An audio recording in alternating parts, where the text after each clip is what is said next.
I get in it like a car and drive, and if the record is a smash, I can still survive. Okay, he's freestyling as we're live right now. Oh, they don't build it. They don't make rap like that anymore, man. No, they don't. Bars are coming back. Bars are coming back. Bars are coming back. What's up, everyone? Welcome to episode 95 of the Basement Radio Arcade podcast. And we are pretty much wrapping up 2017. 17 is done.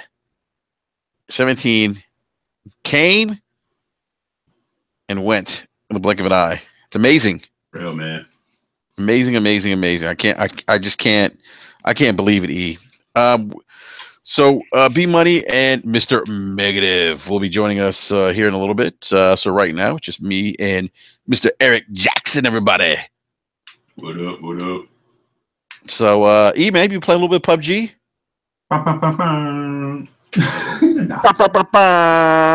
Yeah, I swear, you go to the club and that shit would come on all the time, right?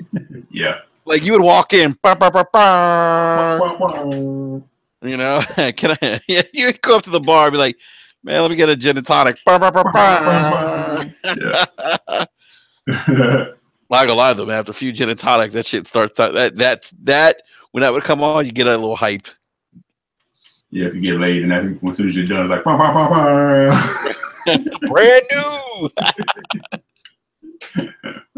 Yeah. Oh man. Nah, no PUBG for me, my friend. No PUBG. No PUBG. By the way, I just want to say something, Eric, real quick.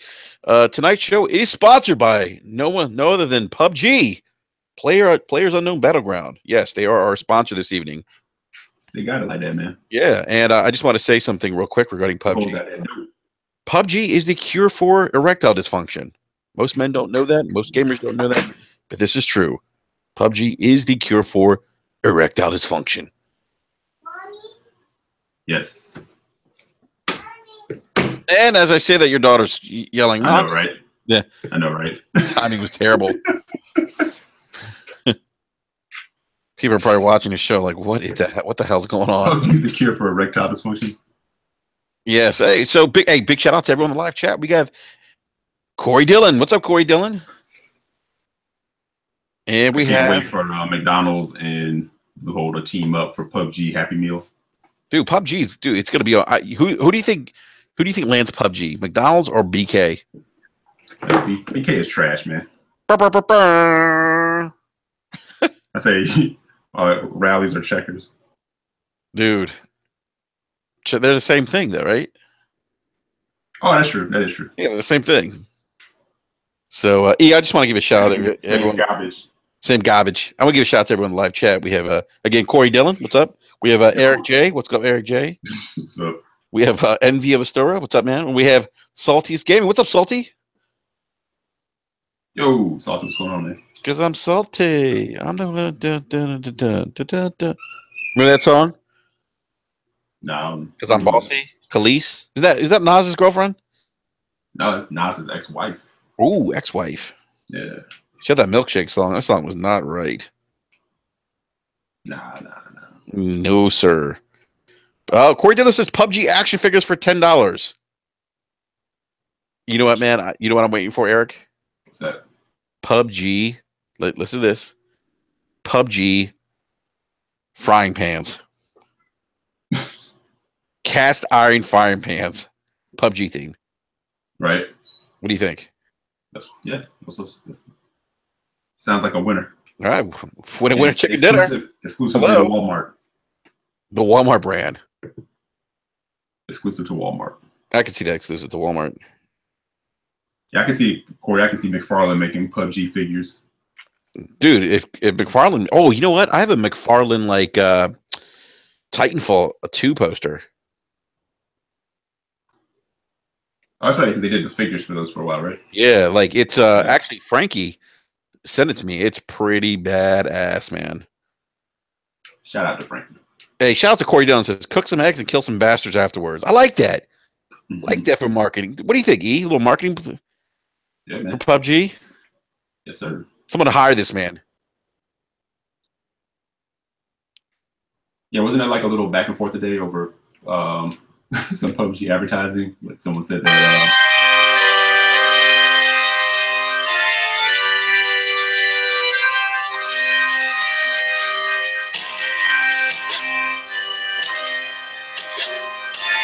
The inglorious neutrals have returned unto the basement radio, at which they first formed their sacred union. At stake this night is reason and common sense. But only for one gamer who prevails in this podcast tonight. All in chat did strive to earn this opportunity. 'Twas their fate which earned it. Who shall be absolved is up to you.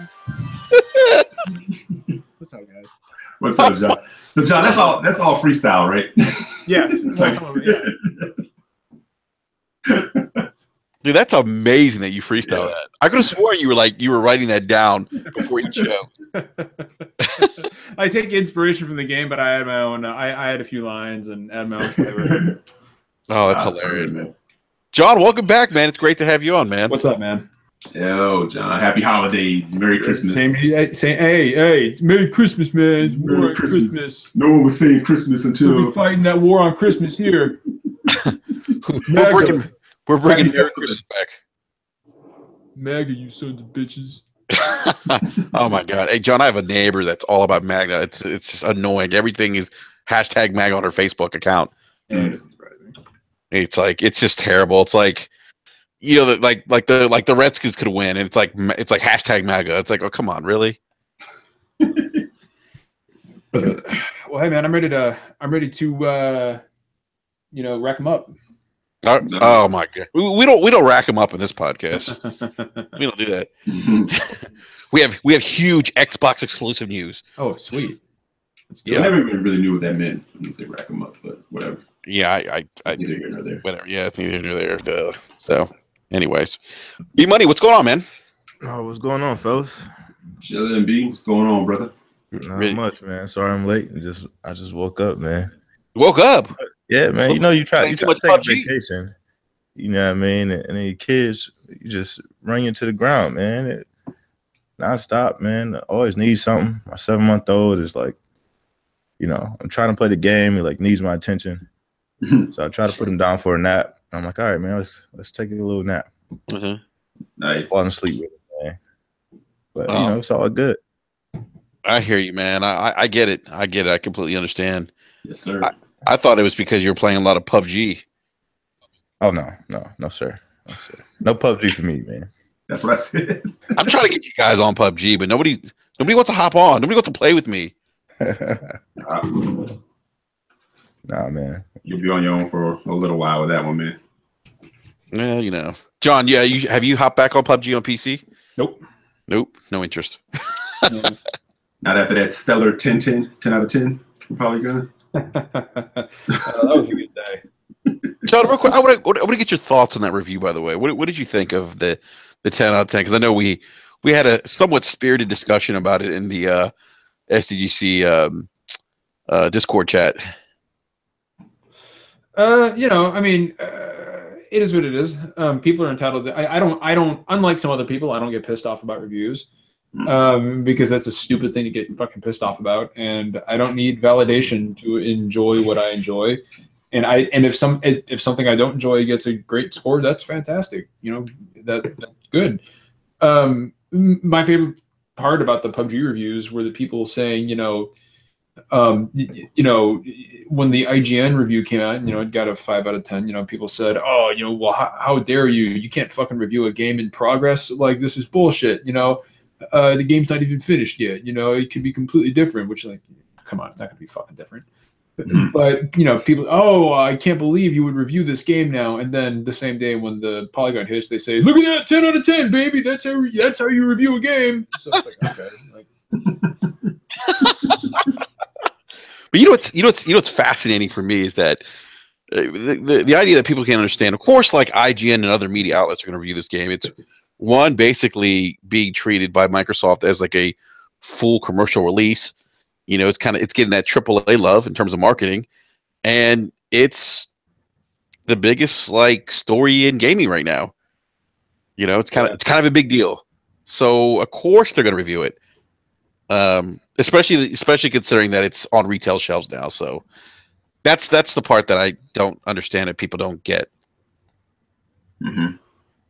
So I'm super pissed off right now because I'm not on camera because I wanted to keep on going through the Champions Ballad DLC in Breath of the Wild, and my save data is fucking gone.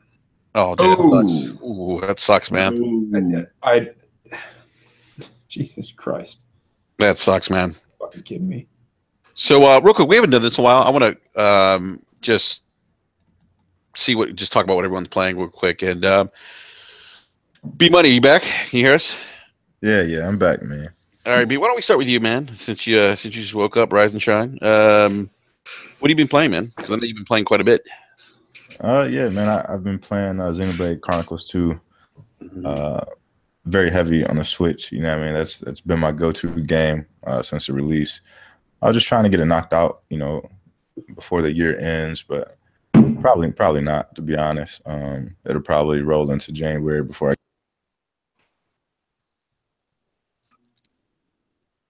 We lose him? I think we lost him. Keep losing B. Yeah, I think we lost B. B, can you hear us? B Money. Are you there? Where's Roach? All right, I think you lost him. All right, John, let's go to you, man. What are you playing? Well, that's weird. My save data just came back. Boom. That's good. So right now I'm playing Champions Ballad. Hold on. So yeah, I'm playing that. I'm playing. I'm also playing Xenoblade Chronicles 2. I'm about maybe 50 hours into it, and I have never been. It's rare that I am this conflicted on a game. Yeah, you've had like a love-hate relationship with this game. Well, I mean, I think it has all the moving parts of a good game. Just hold on, here. Sorry about that, guys. It has all the moving. Jesus Christ, this mic is fucking sensitive today. Damn, why is my mic so sensitive? It sounds like I'm rolling around in my own filth in here. Jesus, I'm just like shifting my chair. But no, like I was saying, it has all the moving parts of a good game, but I think it lacks the skeletal structure to hold everything together. A really good example is the map, for example. Visually it is a very, very strong game. I love the art style. I love the big sprawling vistas, but goddamn, that map is just so bad. I have spent, I would say, probably a good 20% of the time just running around trying to figure out where the fuck I'm supposed to be going. And in a game where the map, these big sandbox map areas are that large, it's not a good thing. It's not a good thing at all. The game is unstable. I lost like 7 hours of play a few weeks ago. Shit. I caught back up, but like the battle system. I mean, it's fun, but it also does not explain itself very well at all. If you miss a tutorial, like that's it, you're fucked. Like, I mean, it is the only game I have, or the only game actually, the only game where I've actually had to go to YouTube after the tutorial to actually learn how the battle system works. And there are things like there are elemental combos and blade combos and driver combos, and it's like, holy fuck. I mean, it's so complicated. And people say, oh, yeah, it's deep. And I'm like, okay, yeah, it's deep, but I mean, there is such a thing as something getting so deep it gets buried under too much fucking water pressure. And I feel like that's what's happening with Xenoblade Chronicles 2. Like, there are things about the game I really enjoy. The art style is great. The characters are great, even though some of the character designs are absolutely fucking ridiculous. Like Pyra. Is that the one with the rather large situation? Yeah. Yeah. Yeah. And some of those voice actors, specifically for some of the bad guys, they sound like they have no idea what they're reading. Like I have never. I'm enjoying the game. I'm in the back half of the game now. Like, there's 10 chapters in the game. I'm in chapter 7. I'm having a tough time getting through it simply because the game seems determined to try to get me to not like it. I do like it despite all its attempts to not get me to like it. But I mean, getting through that last third of the game has proven to be difficult. And this is, and you guys know me. You're talking to somebody who loves JRPGs. Yeah. Mm-hmm. So, yeah. John, is this your first Xenoblade game? No, I played Xenoblade. No, I played Xenoblade Chronicles. Oh, okay. I think this game is pretty much the same as Xenoblade Chronicles. You know what I mean? When you break down like the battle system and things like that. I don't remember things. I don't remember it being this obtuse. You know what I mean? Yeah. Hey, props to anybody who likes it. That's the thing. Like, I do like it. I like the game. I just, there are just so many issues with it. Just like I almost feel like I like it despite myself. You know what I mean? If that makes any sense. So yeah, that's kind of how I feel about it. Wow. Yeah, that's I don't know, man. Now I'm on the fence after hearing this. But dude, here's the thing. B Money seems to really enjoy it. So I mean, take that for what it's worth. Yeah. I mean, different strokes for different folks. Like I don't want to ward anybody off of it. I mean, one man's trash is another man's treasure. I mean, by all means, try it. I mean, you may love it. Mm-hmm. So outside of Xenoblade Chronicles, anything else? Just catching up on my backlog. I'm trying to get through the Champions Valley DLC and Breath of the Wild, and of course, this is a fantastic game. I don't, I love any excuse that I'm given to go back to Zelda. I'm just trying to clear up all the moons and Super Mario Odyssey. I've got like 100 left before I hit 999. Oh wow. Yeah, just trying to get through it all before Monster Hunter World hits. Yeah, that's what I'm talking about. Mm-hmm. All right. What about you, B Money? No, I mean beyond Xenoblade, just, like John, just pretty much just trying to clear up the backlog. I'm on vacation this week, so trying to knock a few things out. I was playing Murder Soul Suspect and Wolfenstein 2 this week, and of course played NBA 2K18. But beyond that, nothing too much. I've played a couple other things, but nothing that I really like dove into. Just because I'm really trying to finish Xenoblade, because going into next year, there's so many JRPGs that I'm gonna be invested into that I want to knock out all these long lasting games before I jump into another one. Mm-hmm. No, I hear you, man. What are you thinking of Wolfie 2 so far? I really enjoy it, man. I think I'm on. I just entered. I'm going into the town right now, so I'm taking the little portable nuclear bomb in. Okay. To the restaurant or whatever. So that's where I'm at right now. Really enjoying it. So can't wait to see how it ends. Mm-hmm. Yeah, there's been some pretty crazy stuff that happened so far, and I know it's only going to get better. So looking forward to finishing it. That game punches you in the face right away. It's like, hello. Yeah, but that's what I love about it, man. I love those games who aren't afraid to be, who they set out to be. Mm-hmm. Don't water themselves down because of whatever scrutiny they might come under. So I applaud them for that. Yeah, that's one of my top. That's on my top 5 for 2017. Great game, and I actually just picked it up for the Xbox One because it's enhanced. Oh shit! Oh, John, I think you missed out. B Money and Eric like to give me a hard time now. Gold chain gamer, man. Wait, man. Wait, hold on. Say that again, Enrique. B Money and Eric, they give me a hard time now about buying enhanced games. Oh well, I mean, if fucking Xbox is the Xbox, baby. Like I don't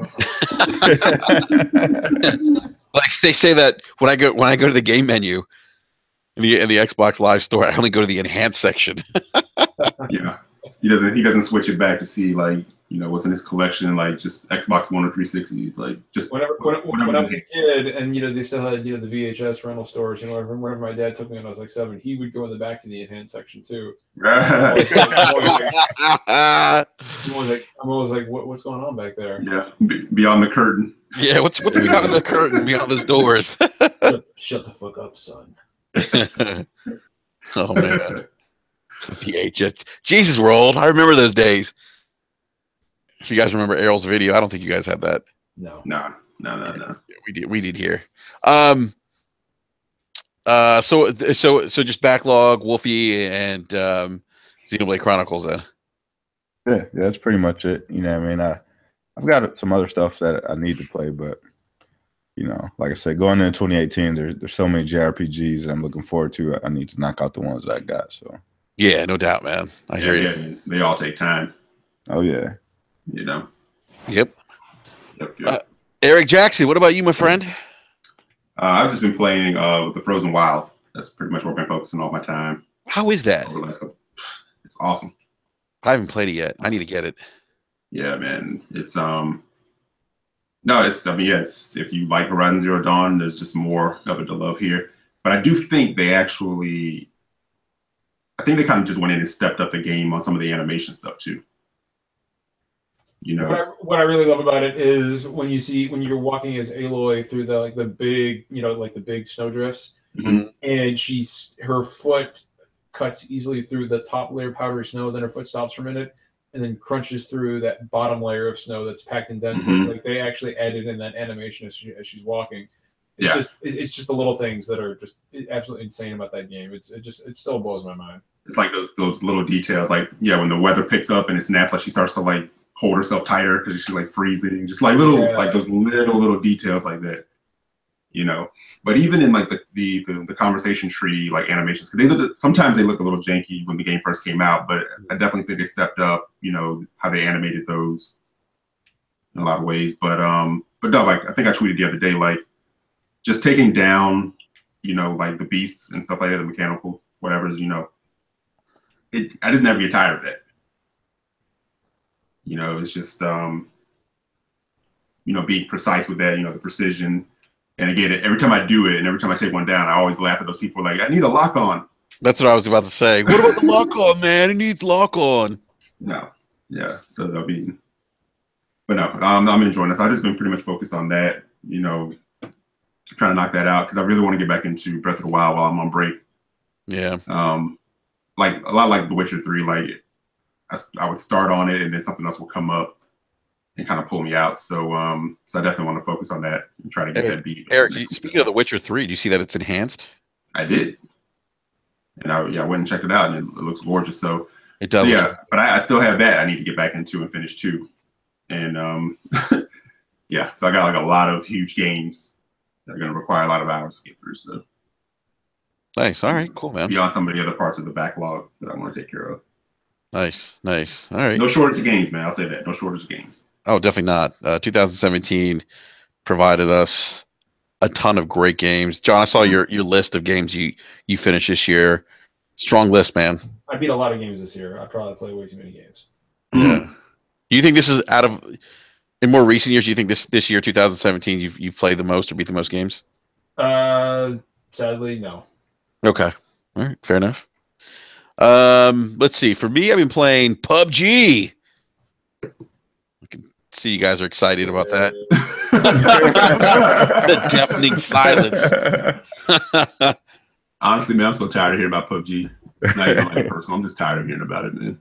I picked it up because I wanted to see what all the hype was about, and here I am. I shared. Look, I've shared my thoughts on it.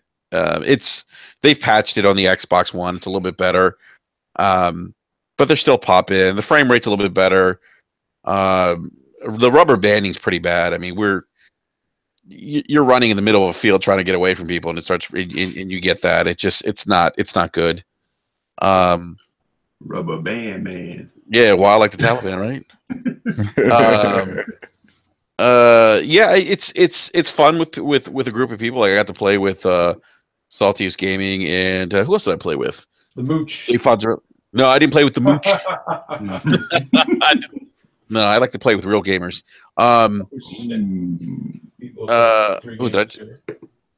What's that, John? So you mean like people who have finished more than 3 games this year? Yeah, exactly. People I say, look, like, PUBG has a rubber banding issue. They know what I'm talking about. They're not assuming that I mean they're literally rubber bands. Yeah, so I had a good time though with Jay and Salty's Gaming and shit. I can't remember the other guy we were playing with.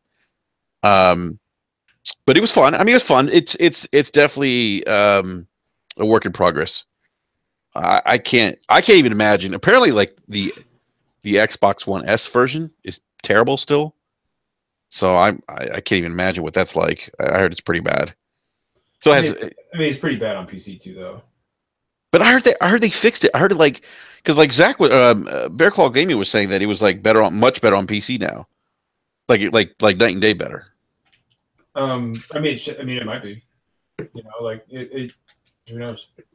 Yeah, I mean, I know. I just remember it being a shit show on PC. Yeah, no, I know it definitely. I mean, that's nothing to do with PC or Xbox. It's just a poorly optimized game. Or at least it has been. Exactly, it is. It is. The input lag still pretty bad for that game. That's ridiculous that it even has it as bad as it is. Hey man, it's preview. That's right. It's a preview game. You know what you're buying. Oh, don't let me get started on that. I already said, man. I think I told you this earlier. I said you can't have it both ways, man. That's right, man. I've been saying this for the longest, man. I keep telling people, be careful what you wish for.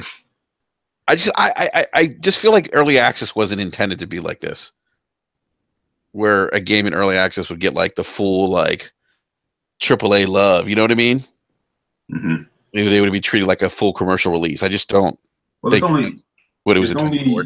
It's only early access when people want to be critical, but outside of that, it's treated like a AAA. Man, it's racking up sales. It's crushing all these other games. It's crushing. Microsoft. I just saw like a commercial for it. Of course, in the commercial, they definitely had at the bottom of the screen, that it's a game preview game. They never say it in the commercial, but it's in the bottom of the screen. But again, it's being treated like a AAA. It's on the shelf. What other preview game had commercials? Not one I know of. So I can't think of any, to be honest with you. They're definitely treating it like it's a AAA title, but the minute you're critical, no, but it's preview. I mean, just ignore the fact that it's being bundled with Xboxes. Right.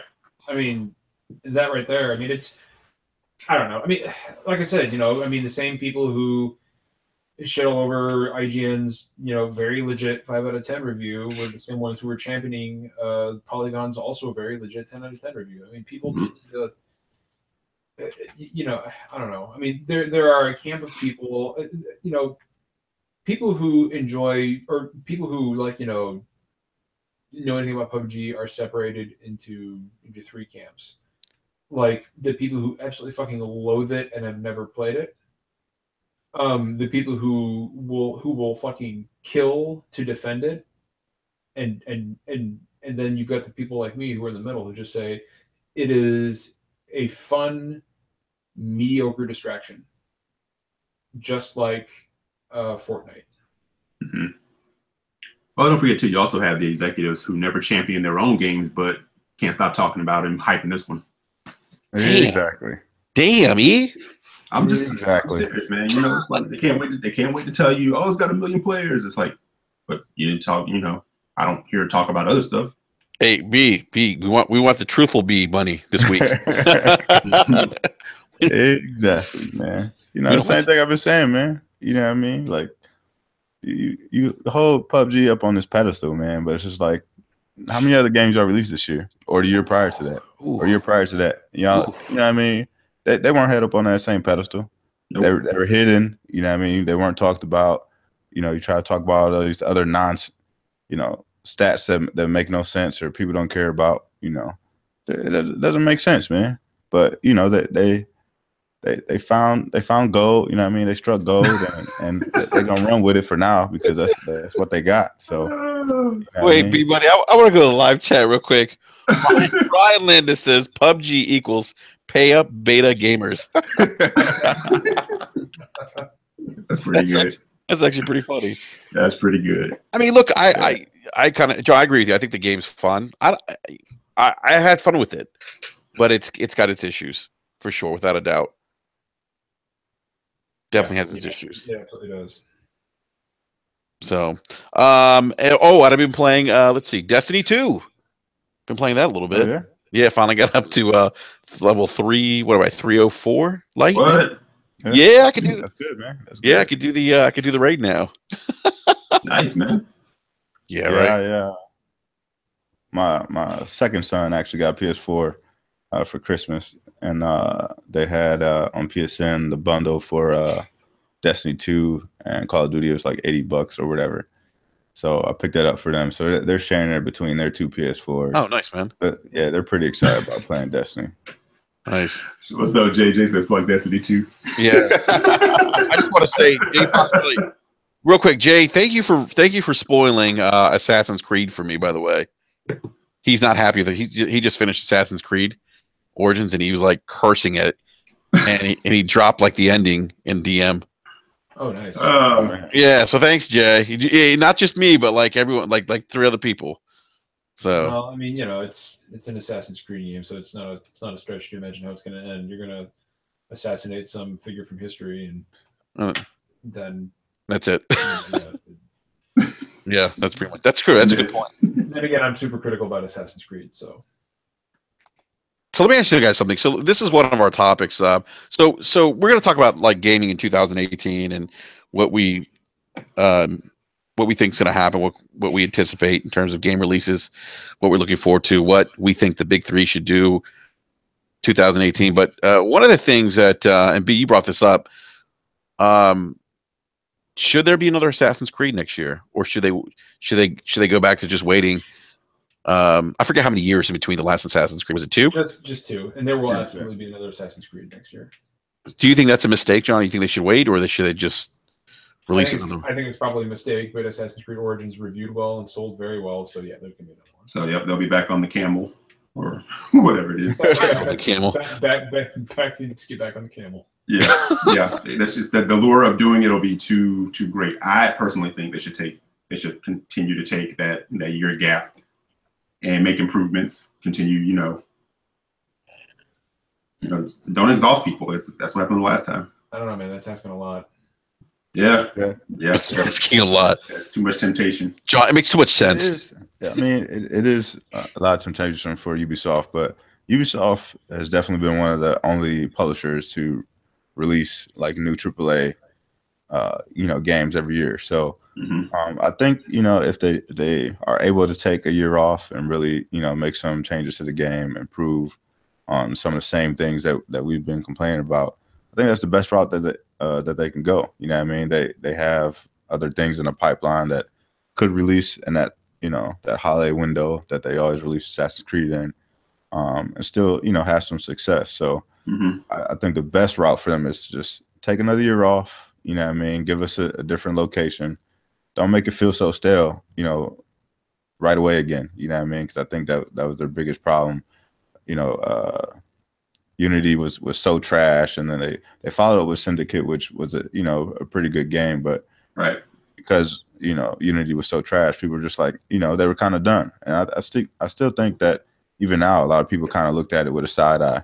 You know what I mean? Like, is this really a good Assassin's Creed game, or people just hyping it up because they took the year off? So, yeah, I was a little skeptical. And this is one of the few games where I was like, I'm going to read all the reviews before buying it, because I was skeptical of the game because of previous releases, and I don't know. I just feel like I agree with you, B. I think they should wait another year. Why rush it? They've shown that with Assassin's Creed Origins that you wait a year, you make the game right, it comes out good, people like it, it's received well, it's good for the franchise. Right. Makes sense to me. But yep, they don't pay me the big bucks to make those decisions. No, they don't. Plus, like, they have the games of the service games going. So like, if I'm in charge of Ubisoft, I'm like, okay, Rainbow Six is still racking in all this money. You know what I mean? Ghost Recon is still racking in all this money. We just had an incredible launch on a Nintendo platform with the Mario plus Rabbids game. I'm like, all right, we're racking in the dough. We can chill. Ubisoft, you know what I mean? Let's take a year off with Assassin's Creed and let's give them something else. We're still bringing in all the revenue. We don't have to take the risk because, like, if it comes out next year and it's trash, then what? Mm-hmm. You know what I mean? Take the year off. Try to get as close to being a great game as possible, and then release it. When it's ready. Right. Could they just take that year too to kind of just still support the game, like you mentioned, like just put up more DLC for the game? Yeah. The next year or so while they work on a new one. Yep. Yeah, I think people would be totally okay with that. Yeah, I'd be okay with that. I wouldn't mind. Like, you're not oversaturating. You just kind of, the people who are big fans of it, you give them like another little taste. Go away for a while and give people time to like miss you. Yeah, because I'm missing Splinter Cell. So where the hell is it? Yeah, exactly. Ooh, I would love to see Splinter Cell instead of giving Assassin's Creed every year. Mm-hmm. Yeah, would you like to see Splinter Cell with Michael Ironside returning? Hell yeah. I know, right? That'd be great. Man. And I think we talked about this, but Ubisoft they have like their little formula down where they take their systems and formulas and kind of like bring them into each game. So we see like Splinter Cell, if it does come back, becoming like an open world game with crafting and everything else. I can see it, man. Mm-hmm. Yeah. Hey, by the way, Anchorman actually brings up a good point. Big shout out to Anchor. He's saying the issue isn't the game's quality; it's the franchise fatigue for the fans. Yeah. Yeah. That has a lot to do with it. Yeah. Absolutely. People were just, kind of burned out on Assassin's Creed, and it did not help that didn't help Syndicate out. And that's too bad too, because I think if Unity was Syndicate, I think it would have been okay. Yeah. But I just you also got to remember, like, people will say, I don't know, franchise fatigue is a weird thing, right? Like, people say that, oh, well, there's severe franchise fatigue for Call of Duty, but at the same time, it wasn't Call of Duty taking a year off that helped that series out. It was just a change of scenery. Mm-hmm. And now Call of Duty, World War II is selling at fucking, Call of Duty Modern Warfare on 360 levels. It's insane. Most sold game 2017. It's insane how well this game is selling. Yeah. So I'm not so sure it's franchise fatigue so much as it is just Assassin's Creed is popular, but it's no Call of Duty. And I am sure that when Assassin's Creed comes out next year, sales will probably be down, because I think half the reason that Assassin's Creed Origins sold as well as it did is because it did take a year off, and Ubisoft made a big deal about it. They were like, oh, we're going to change things up, we're going to switch things up. And I've played it, and the combat is worse, and aside from that, it's Assassin's Creed. So I don't understand why they needed to take a year off at all, to be perfectly honest. If that's the end result, I'm like, okay, you got shitty combat, and yeah, Egypt is beautiful, but what am I doing that is fundamentally different than I've done in every other Assassin's Creed game? Nothing. Yeah, nothing really. Other than just being in Egypt, which to me is the real appeal of the game. But you're right, John. I think the combat isn't that great. We've talked about that. The combat is trash. Yeah. Got the Souls vibe to it. It's fucking garbage. Like it's garbage combat. It's awful. It's terrible. If you like the combat in Assassin's Creed, then you're wrong. Yeah, that's it's you're right. It's more of Assassin's Creed, but in Egypt. But I think the biggest thing was them taking a year off, and then I think the setting, because I don't think we've ever, at least I can't remember, a game taking place in ancient Egypt on that scale. One of the complaints too I heard from Jay, who's been playing this game a lot, Jay Fonzarelli. He was also saying that the side missions kind of feel forced.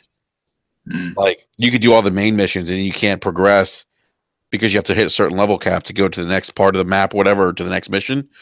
And then it forces you to do missions. He's like, some of the missions are just terrible. They're boring. They're all generic side quest missions. Yeah, which is unfortunate too, because in old Assassin's Creed games, like there wasn't really a leveling system, so you could run around and assassinate whoever you kind of wanted to, as long as you followed the story.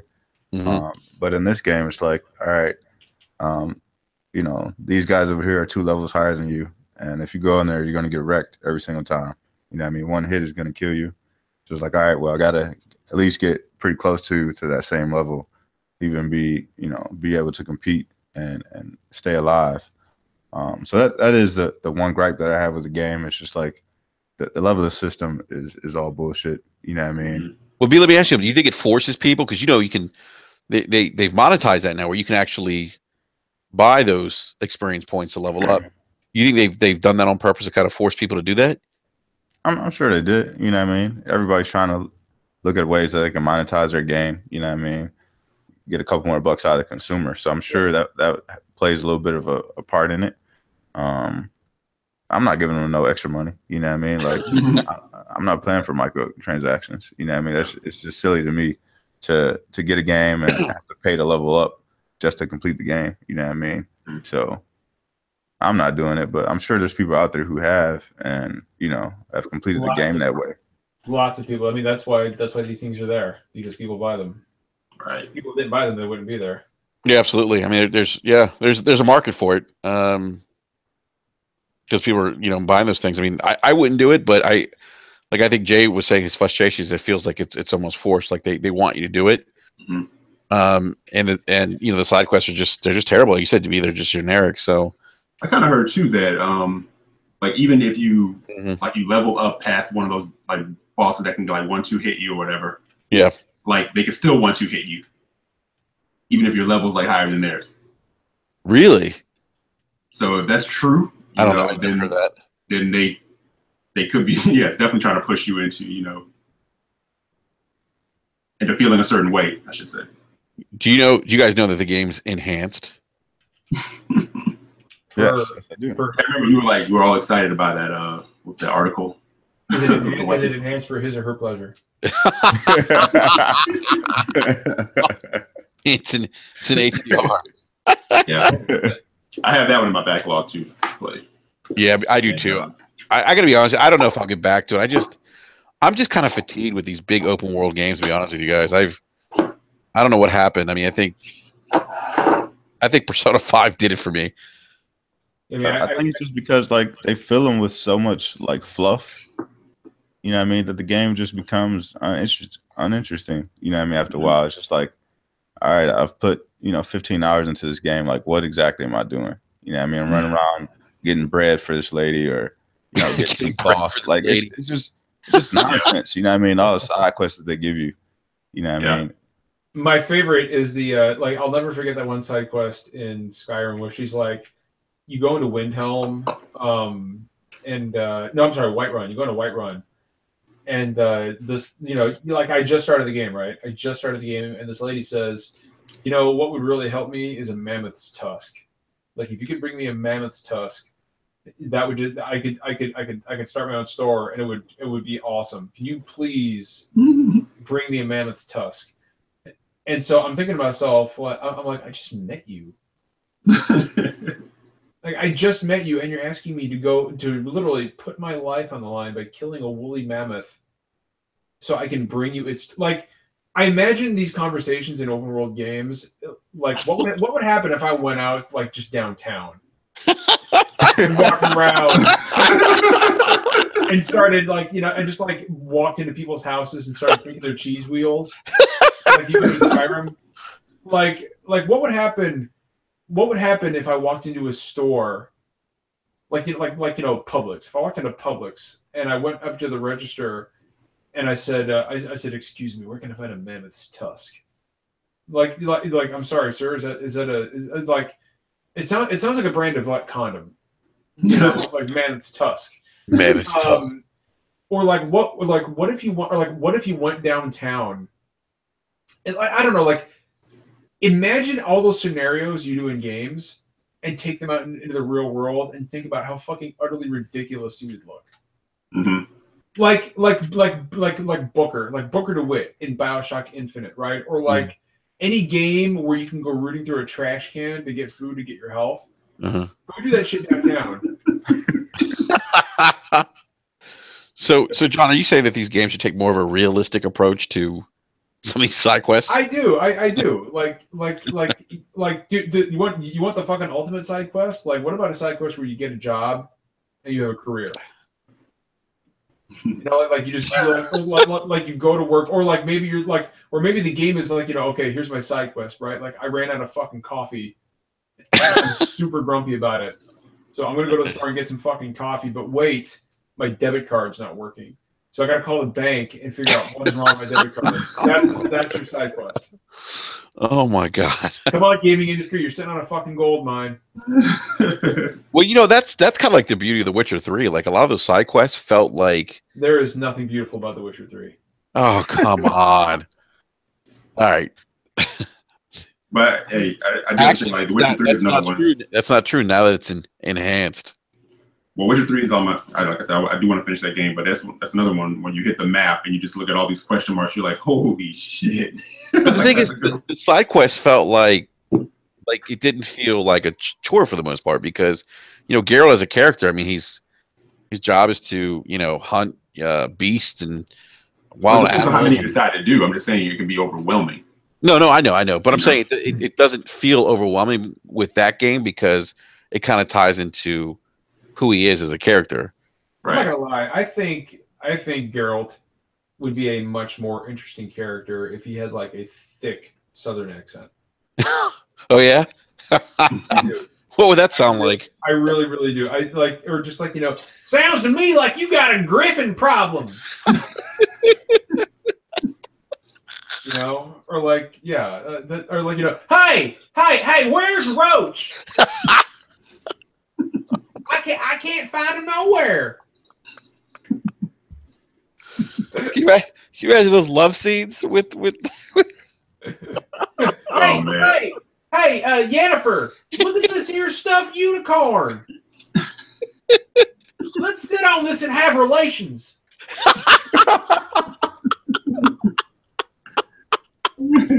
Oh my god. That is terrible.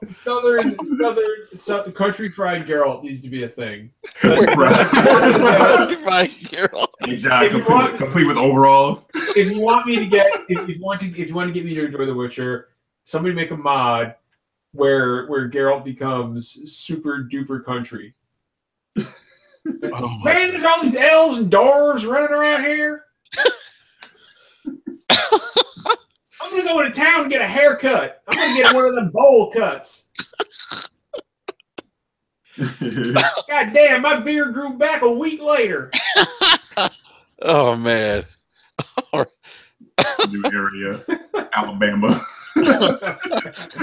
A new map of Alabama. Alabama. Can you imagine John Geralt with a MAGA shirt? Man, I'll tell you what, we found this ugly little feller. He was running around like that guy from Lord of the Rings. We found him. We did a magic spell, a Witcher spell on him, and he turned into an elf. That blows my mind. Man, I am I'm like a mutant, and I got weird cat eyes and I got magic powers, which is weird. I can't understand why I suck at fighting so bad. Cat eyes. I'm like a dancer. I dance around and I swing my sword around, but my combat ain't nowhere near good as in Souls games. All right. I want Southern Geralt, please. Please, somebody make that mod for me. Oh my god, that mod would be hilarious. Have him walking around with a. I gotta find some lines from Geralt now and say them. You gotta find the love sequels like Yennefer or who's some of the other ladies. Oh, there was a Tess. Tess, yeah, Tess. Tess was the only good thing, or like people like to invent monsters and monstrosities, or like I need a lot of your cheapest, strongest alcohol. That's actually a really good one. 2 things only the greatest fools do: throw stones at hornets' nest and threaten a witcher. Want to hear a limerick? Lambert, what a prick. Oh man! Wow. All right. Let's go back to Destiny 2. No, this is too much fun, man.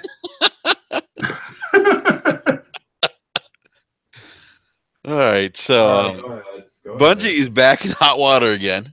No, hold on. Yeah. There's one more. Right. This is a line from The Witcher or Witcher 2. I'm looking for a whore. Actual line from The Witcher. That's the actual line. Hey, you think the combat was bad in Witcher 3?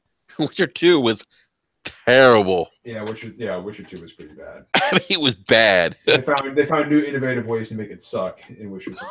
So Oh my, I agree to disagree.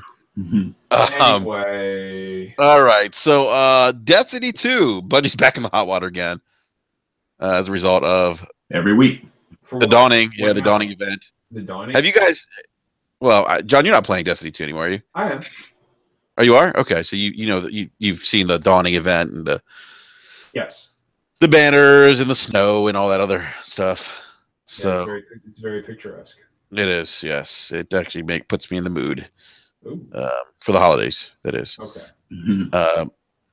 So there's issues with acquiring bright engrams for the what is it, for the rewards for the I can't even talk. Get you a new Sparrow. Yeah, but hold on a sec, guys. Hold on real quick. I'm sorry, my wife's like waving at me right now. Hold on. What do you want? Jeez, rude. Yeah. She's like, oh, I just want to let you know the kitchen was on fire. If you leave. There's a strange man in our house. Yeah. Enrique's like, well, podcasting. All right, I'm sorry about that, guys. All right. Woman, I sure wish you'd leave me alone when I'm trying to talk about video games on the internet. Oh my god.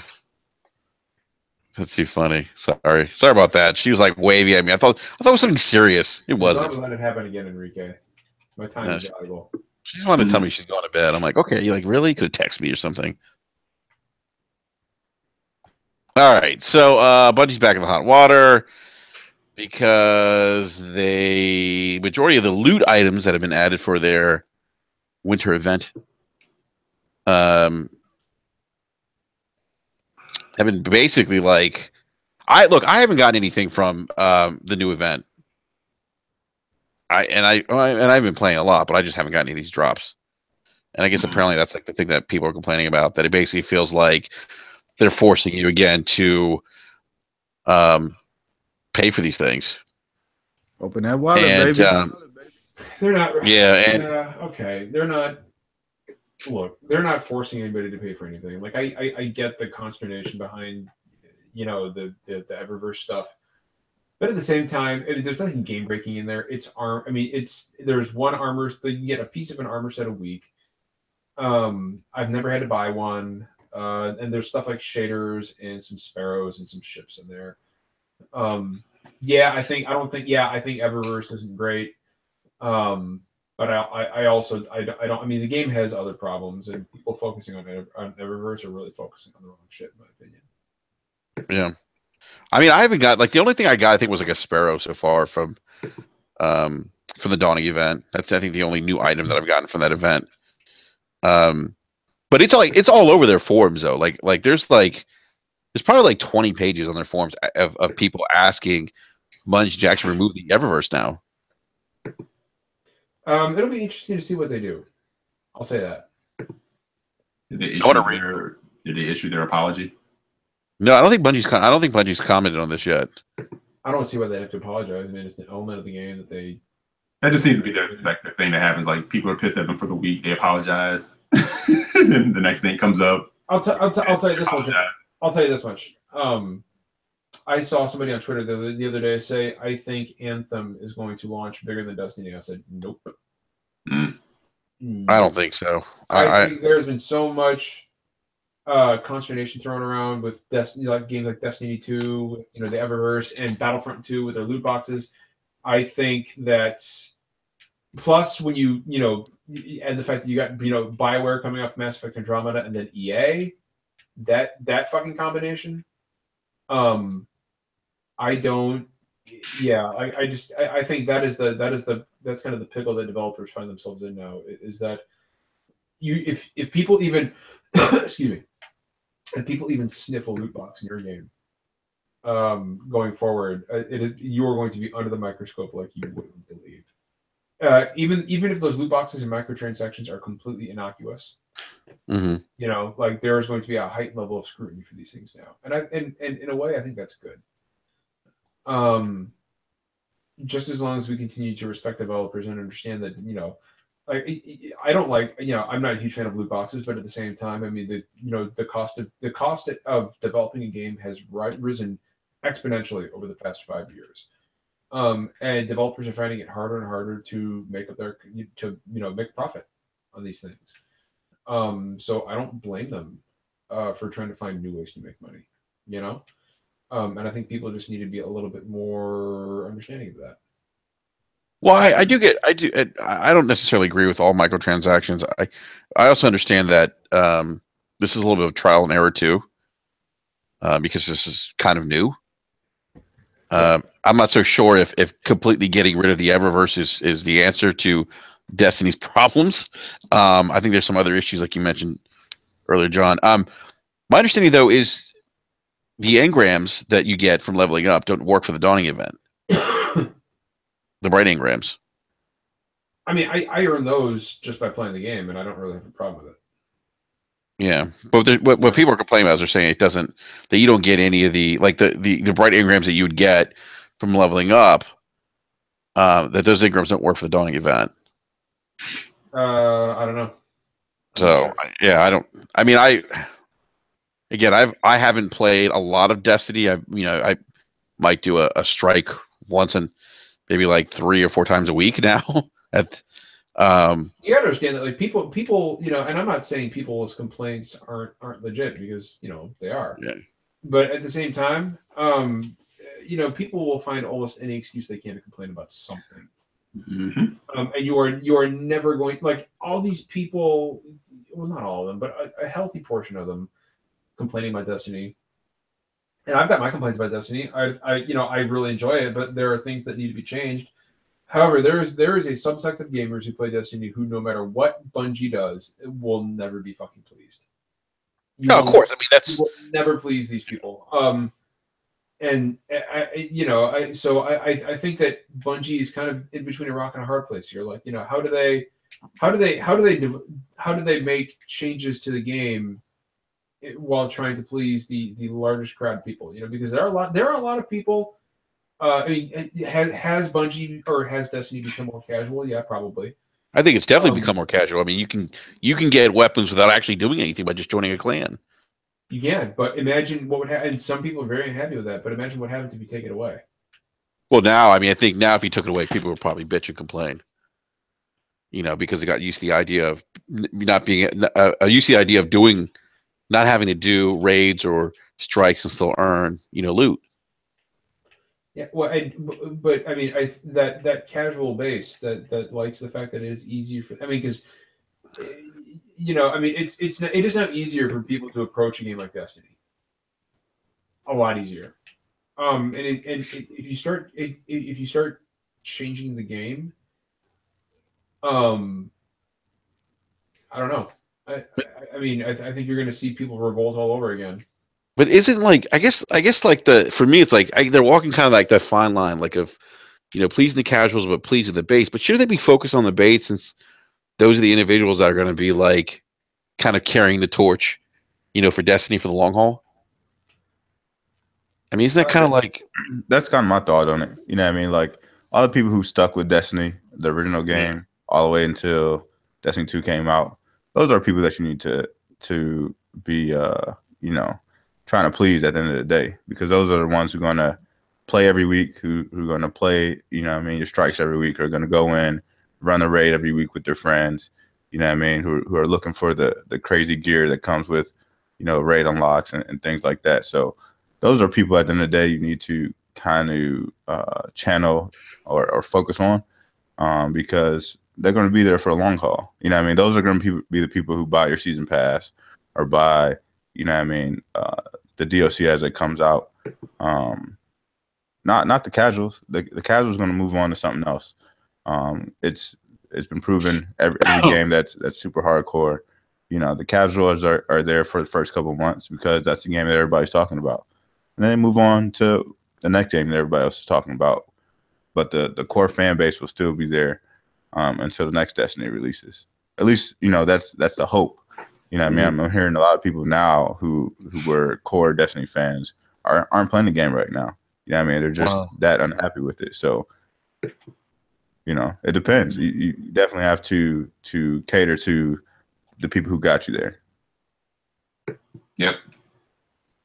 I mean, it's definitely a fine line. And I feel like has Bungie gone away from that from you know, saying that this game's a shit, what's the word I'm looking for? Fuck. No, I can't remember. They're trying to stray away from the idea that the game's like a Warcraft, like a massive multiplayer online game. Not an MMO. Yeah. MMO. Thank you. But I thought at the beginning though they were saying like, oh, this is like an MMO when the first Destiny dropped. I mean, they didn't directly say that, but yeah, you know, I mean, a lot of the elements that they were describing were, of course, you know, like MMO. But is it MMO? I mean, it's more of a shared world shooter, I would say, than an MMO. I don't really think it's an MMO. It's an MMO light, you know what I mean, in my opinion. Like there's not too many other games that have like a raid in them. You know what I mean? Like I think anytime you have a raid where there's supposed to be multiple players, you know, taking down one big enemy, you can call it an MMO or MMO light. Yeah, you know what I mean? Yeah, maybe that's a better term for it. MMO light. Yeah, it's just interesting. I do think they should bring back the old shader system. I'm not a big fan of. Yeah, I'm not a fan either of the new shader system. I'm not. Yeah, I just think it's blah, and hopefully they bring that back. I don't think that's coming back. I think that's fundamentally coded. That's part of the game now. So that's gone. Yeah, which whatever. I mean, it's a small complaint based on some other problems the game has, in my opinion. What about the Nightfall? Like, I don't like the fact that it's. I mean, at first I liked that it was timed. Now I'm kind of like, I'm not sure if I like that. Or maybe maybe have it one timed and one untimed. I like it. I actually like. You like that? Yeah. It's a sense of urgency to it. I think they could definitely have the option for both. You know what I mean? Like the casual players or people who aren't playing every week should have the option to not play it, you know, timed or whatever, because you're not there every week. You know what I mean? Your character might not be up to snuff. You know what I mean? Go in there and take care of Nightfall. So I mean, you could definitely have that option there. But you know, I don't think they're gonna do that. You know what I mean? My biggest complaint about Destiny is that, you know, a lot of the competitive multiplayer stuff changed quite a bit, and it's just not the same. It hadn't hooked me similar to the original Destiny did, and I just think it's weird, you know what I mean, for Bungie to have this, you know, excellent multiplayer game in Halo, and people still rock out on that. You know what I mean? And when we get to Destiny, it's something totally different. And I know it's totally different games, but fundamentally, you know what I mean, they're still shooters at the end of the day. And you would think that like Bungie would be able to put a stamp on it and, you know what I mean, make this one of the better competitive multiplayer shooters that are out there. And it's just not that. Bimo, did you prefer 4v4 or 6v6 in PvP? I mean, I've grown to love 4v4, but I definitely wanted to be 6v6 just because at the end of the day, I think it made the most sense, at least, you know what I mean, for most players. I mean, if you're running around with the fire team and your fire team is full, you got 3 players. So if you and one of the other friends has 3 players, that's 6 people. So you want to take the entire fire team into multiplayer, you can't even do that. You can't do that. You know what I mean? You got to leave 2 people off now. So it makes it harder to choose people to play with. You know what I mean? You know what I think? You know what I think would be a smart play, man, is if when Bungie implements ranked PvP early next year, make the the casual PvP playlist 6v6 and the competitive stuff 4v4. Yeah. I feel like that would make a lot of sense. Yeah. I definitely do. Yeah, Maybe Bungie should. The other thing that I want to see come back is strike specific loot. I would love that. That is one of my biggest problems with the game right now. That problem was addressed slightly, I think, with Masterworks. Mm-hmm. But having said that, it's not enough. It isn't enough. The game desperately needs a reason to do there's no real reason. There's no real good reason to do strikes right now. There's not. And we need that strike specific loot. I think the game really, really needs it, and I am disappointed that Bungie has not implemented it yet. Yeah, I'm surprised they haven't either. I that's the one thing I think I missed the most from the first Destiny. But I don't think this game's dead, B-Money. No, I don't think this. I think this is going to be a work in progress. I think Bungie just kind of hit a rough patch. I think they, like most developers, are still trying to figure out this whole microtransactions thing. The game is nowhere near dead, and in fact, the game is not going to die.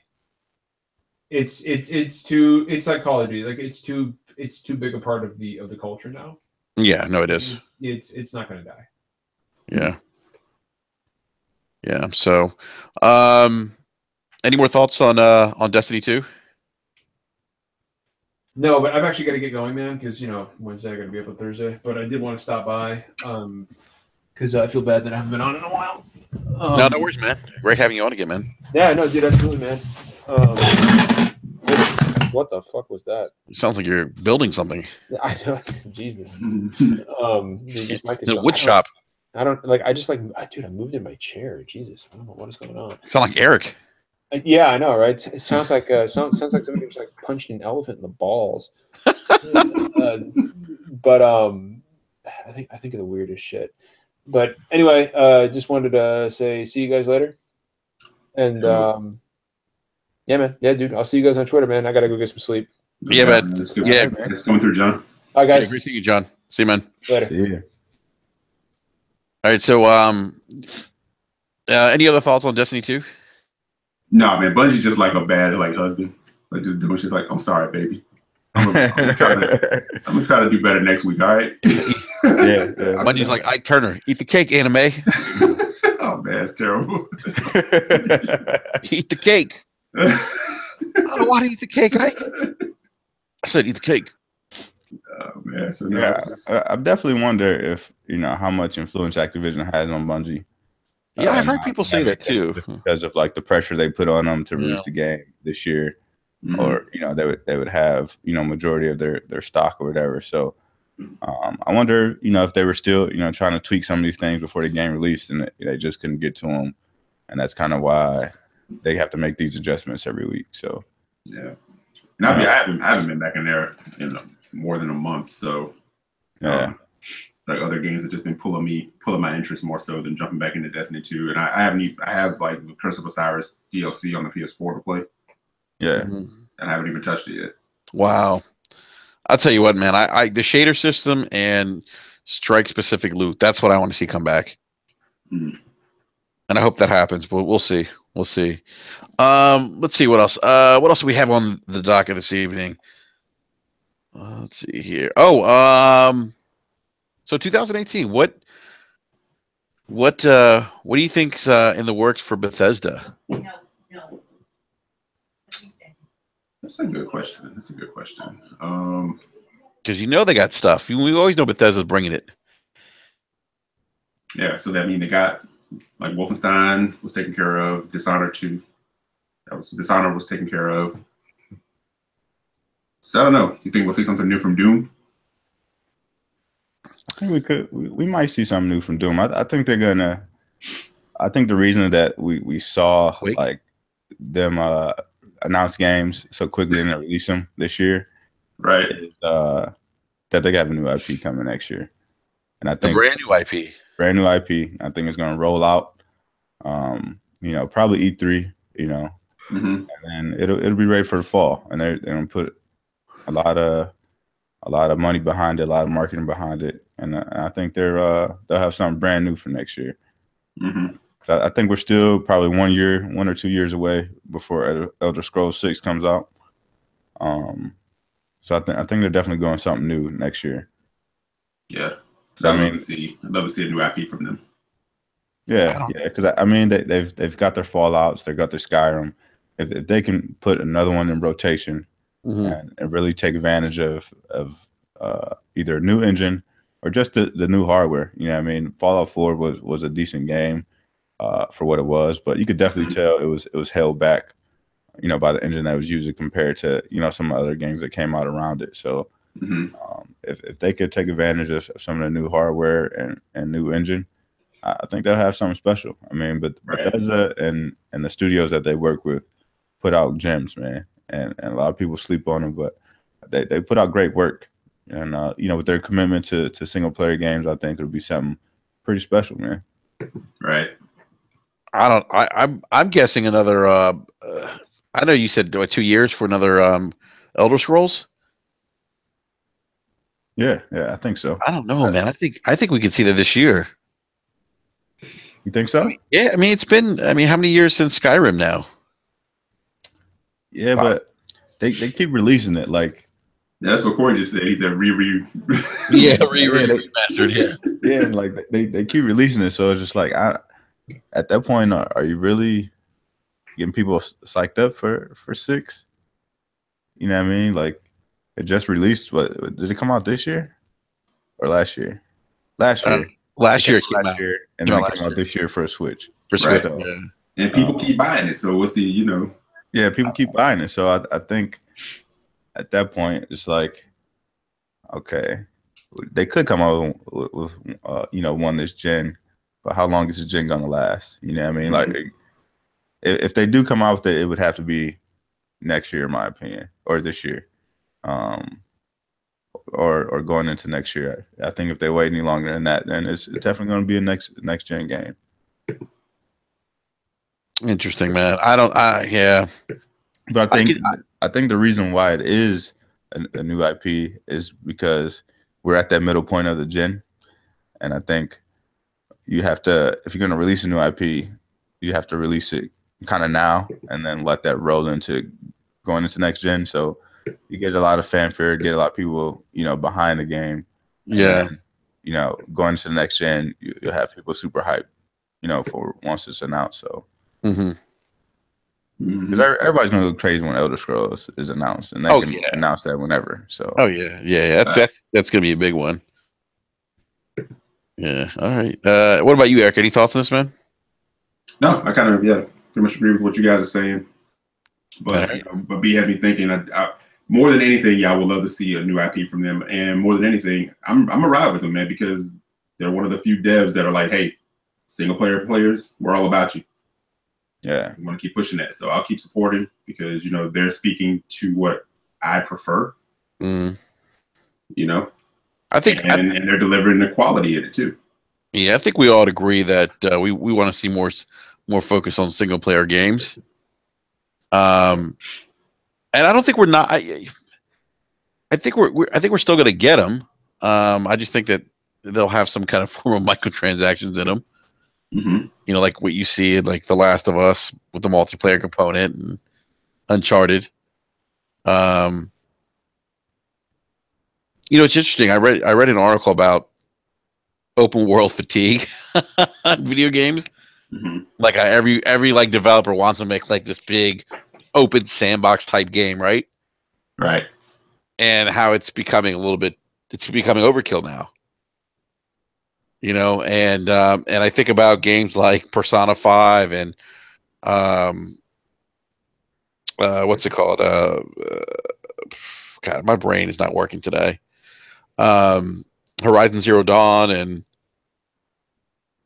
Assassin's Creed Origins.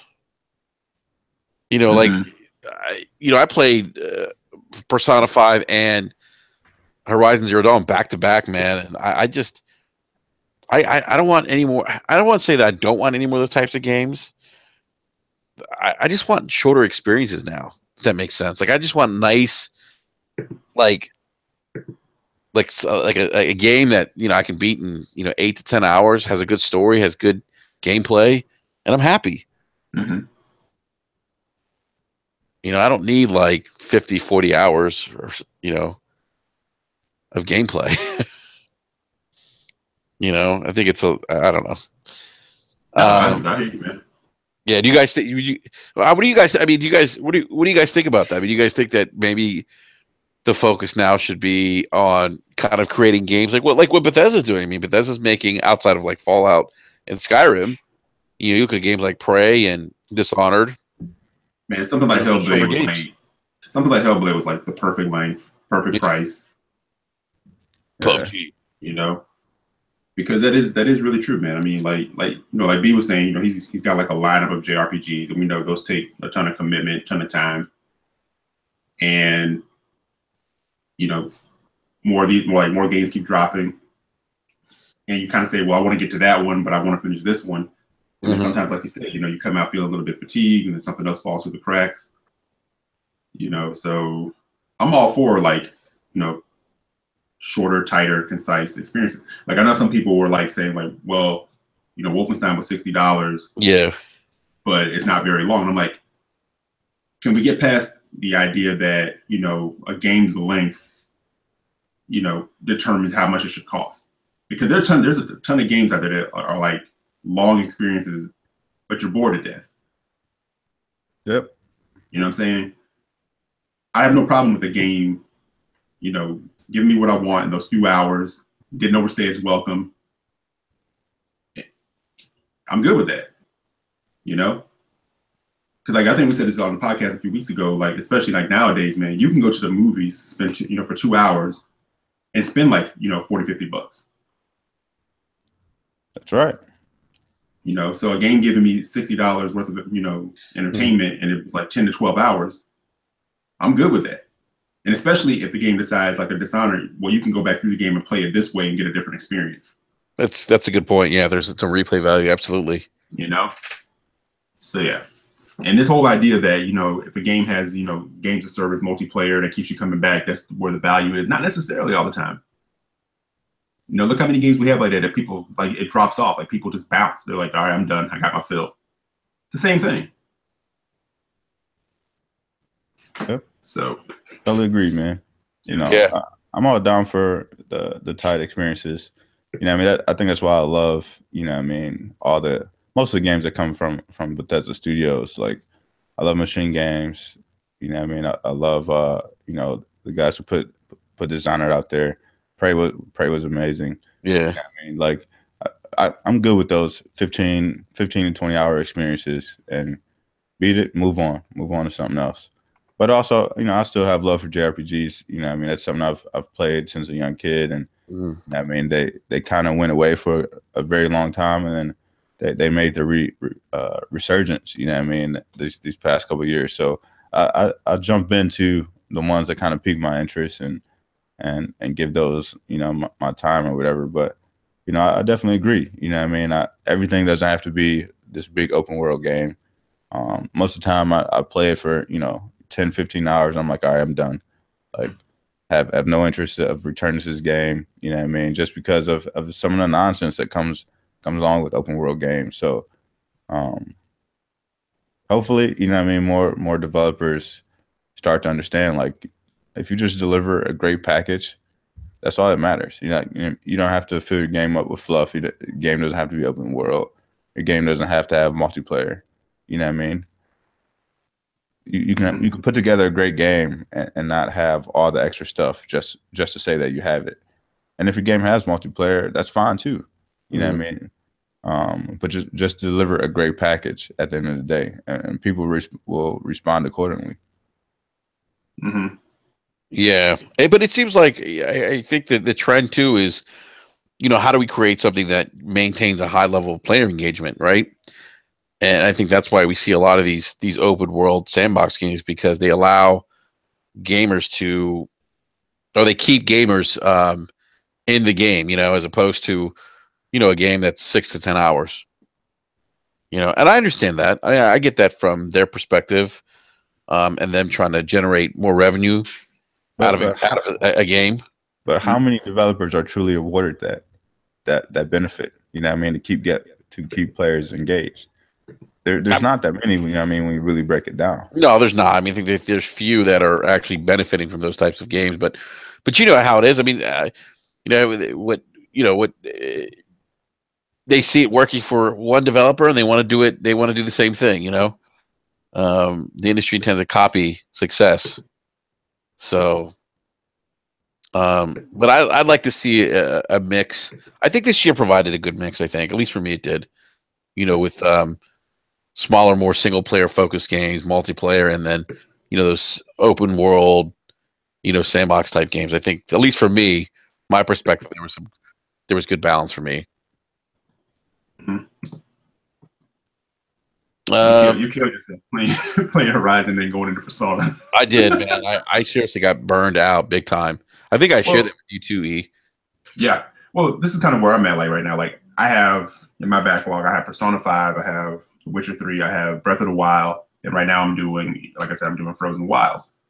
So those together, if I try to play those back to back to back, I'm coming home in a body bag.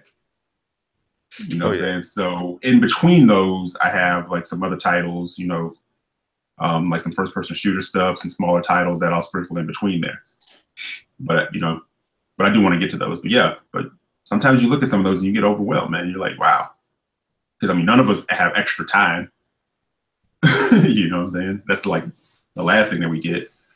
So I actually I get excited for a couple of things. Like when someone says a game is delayed, because that means A, hopefully they're taking that time to make the game even better, and B, it affords me a little bit more time before that game drops to get something else done. You know what I'm saying? And I'm cool with someone says, okay, this is going to be the game.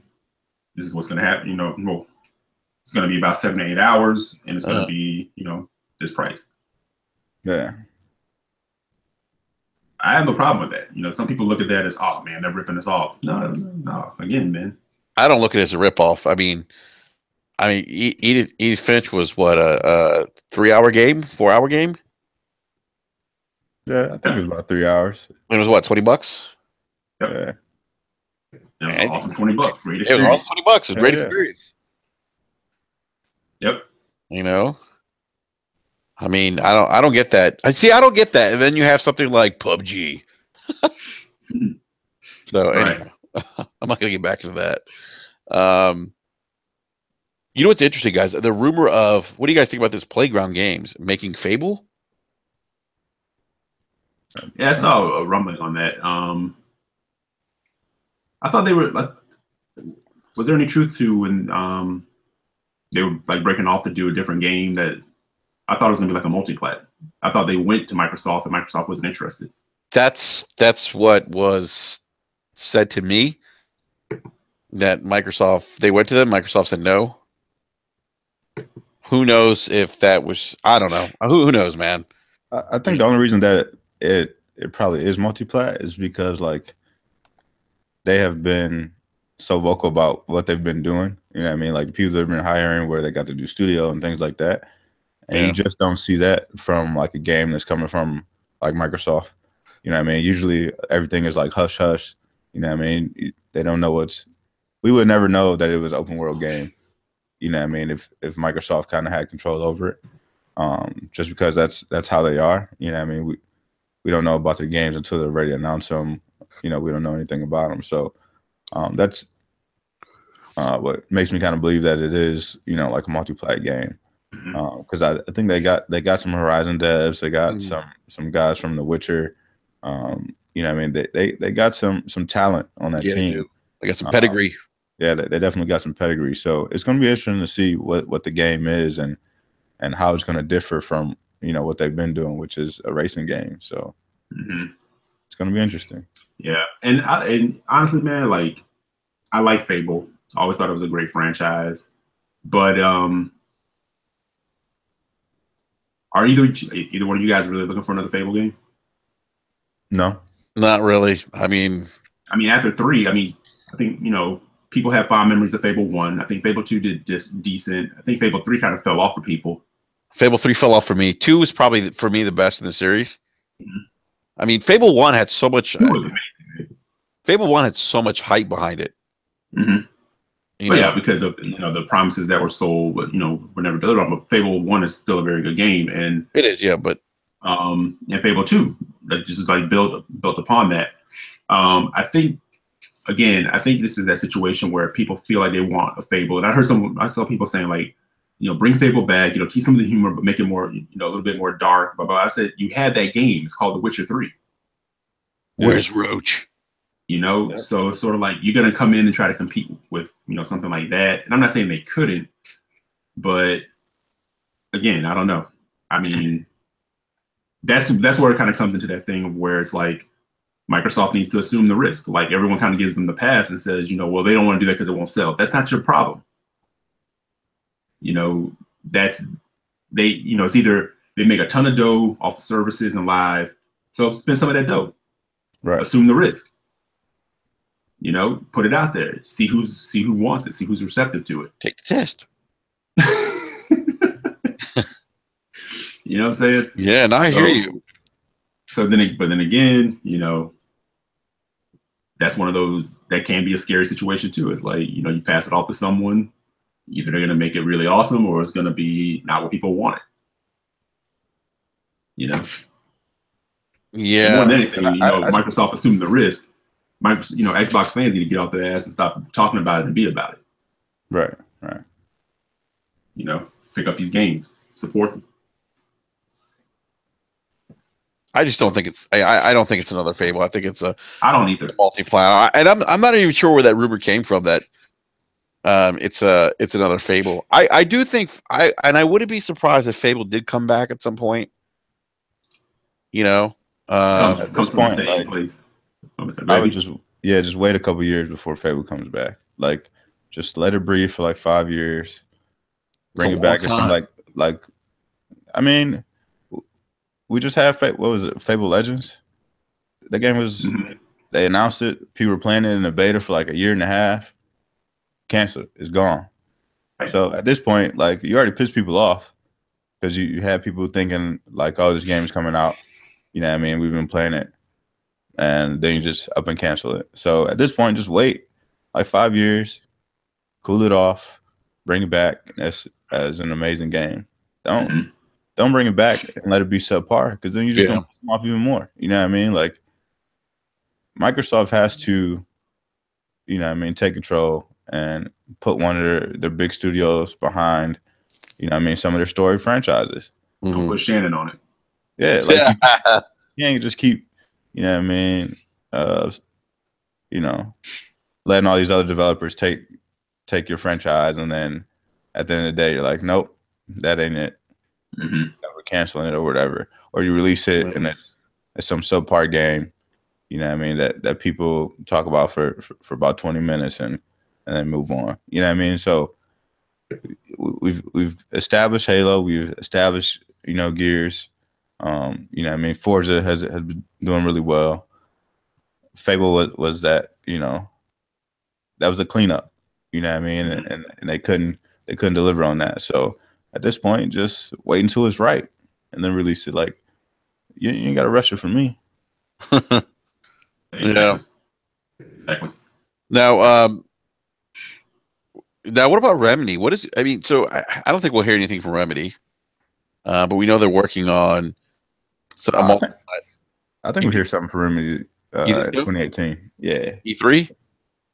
I think we might hear something before E3. I think like Remedy really doesn't do like this big E3 presence or whatever. They always just usually do their stuff on social media or release something on like YouTube or whatever. Because I think they have like 3 games in development right now.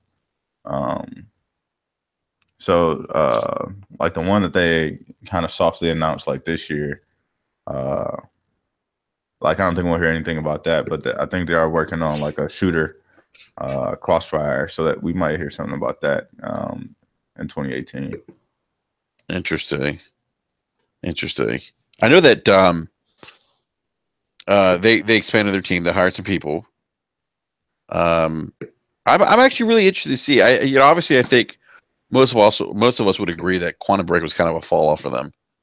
Definitely wasn't their best game.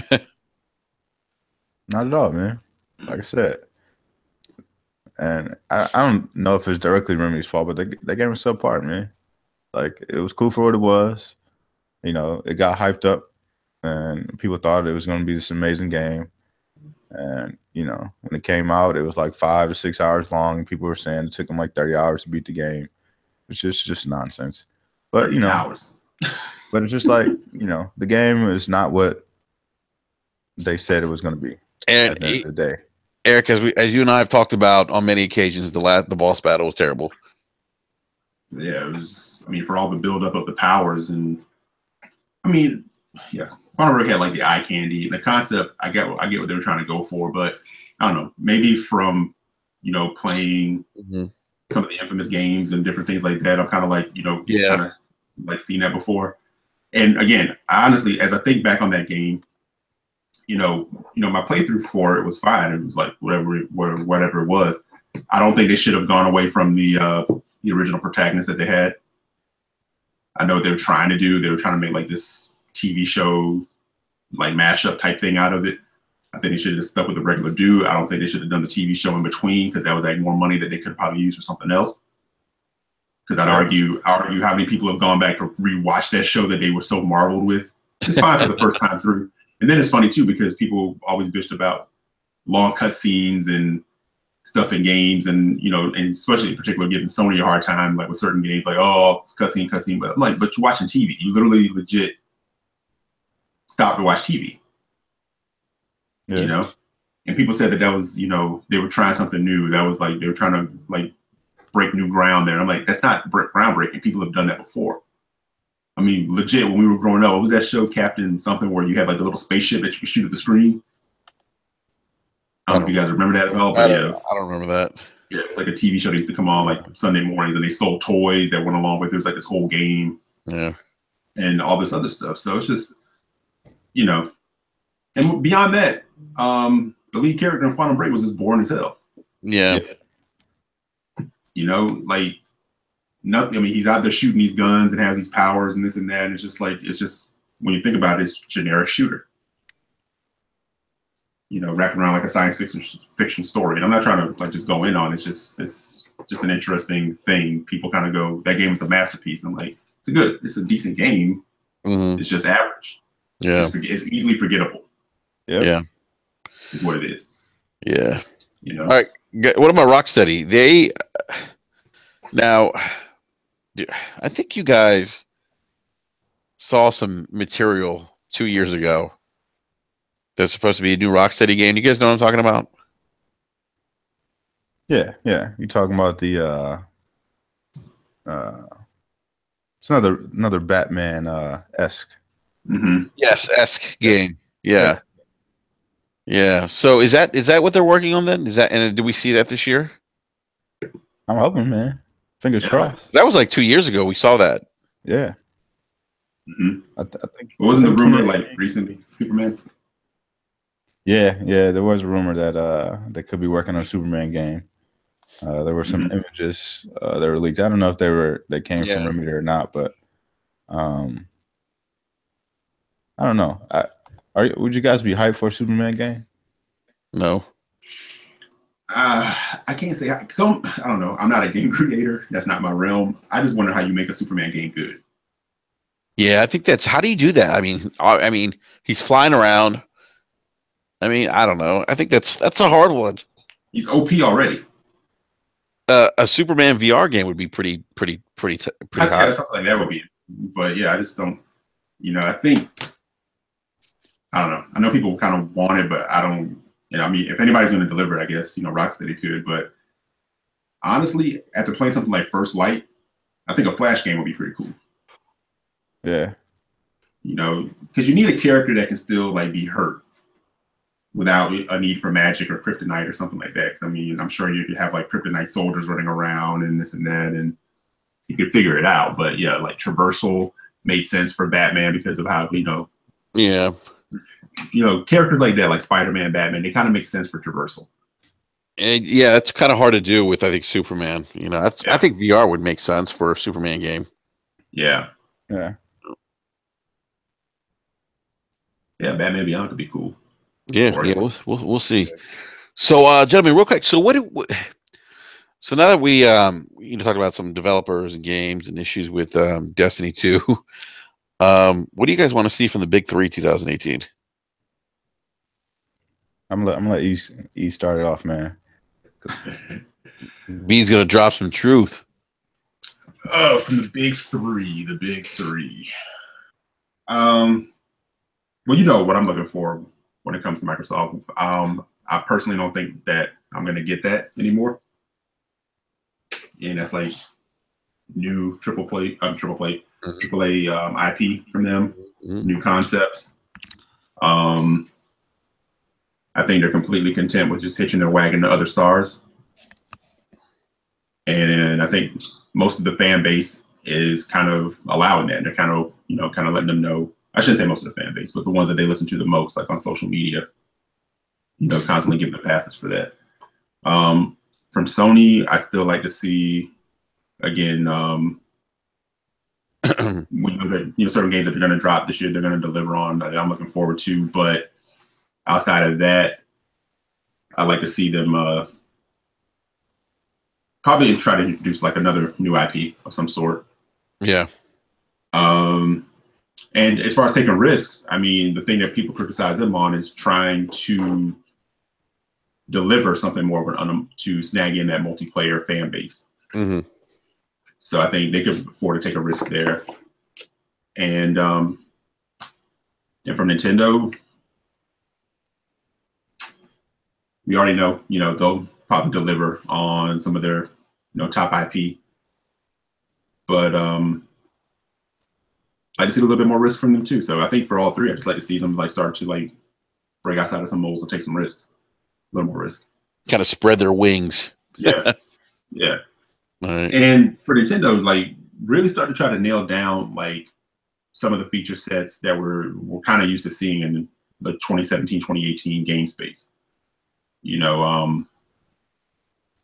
As far as like the UI, like what they're dealing with inside the Switch or whatever, just figure out some kind of party chat or voice chat. Not even party chat necessarily, just voice chat in the games. That needs to be fixed or definitely updated. Yeah, So yeah. All right, what about you guys? So for me, I'll start with Nintendo. Nintendo, like you just mentioned, I think they definitely have to provide just different services. I think chat is definitely one of them.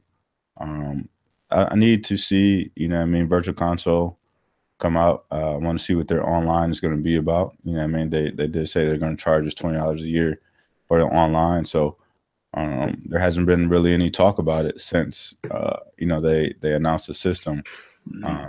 They keep delaying it and pushing it back and not really giving us too many reasons why they're doing that. So they definitely got some explaining to do and let us know what we should expect from the Nintendo online service. I want them digging the crates, man. I think they have so many fucking IPs, man, that they need to just dig in the crates and release some of those older IPs. Mother 3, Kid Icarus. There's so many. That's they I love Kid Icarus. Dr. Mario would be perfect on the Switch, on the go. They have so many great games and great franchises that they really need to explore some of the older stuff and bring it back to the forefront. Because we all enjoy Zelda, we all enjoy Mario, but they need to mix it up a little bit. Throw something else in that fruit salad for us. I want to see them release hopefully a more powerful dock. You know what I mean? I don't think they necessarily have to go with new hardware right away as far as the main system, but if they could put out a new powerful dock, you know what I mean? So you could actually see some difference between handheld and docked mode more consistently. I'd be happy with that. You know what I mean? Or at least a dock that would allow us to plug in a headset, or something that will allow us to use a Bluetooth headset. You know what I mean, to enjoy chat. So there's some little annoyances that I have with the Switch, and they definitely could be rectified. In 2018. So hopefully they are aware of those and are trying to make some of those changes. Yeah. For Sony, for me, they've finally hit their stride. But my one fear is that there are so many games that are releasing in 2018, or at least they have announced for 2018, and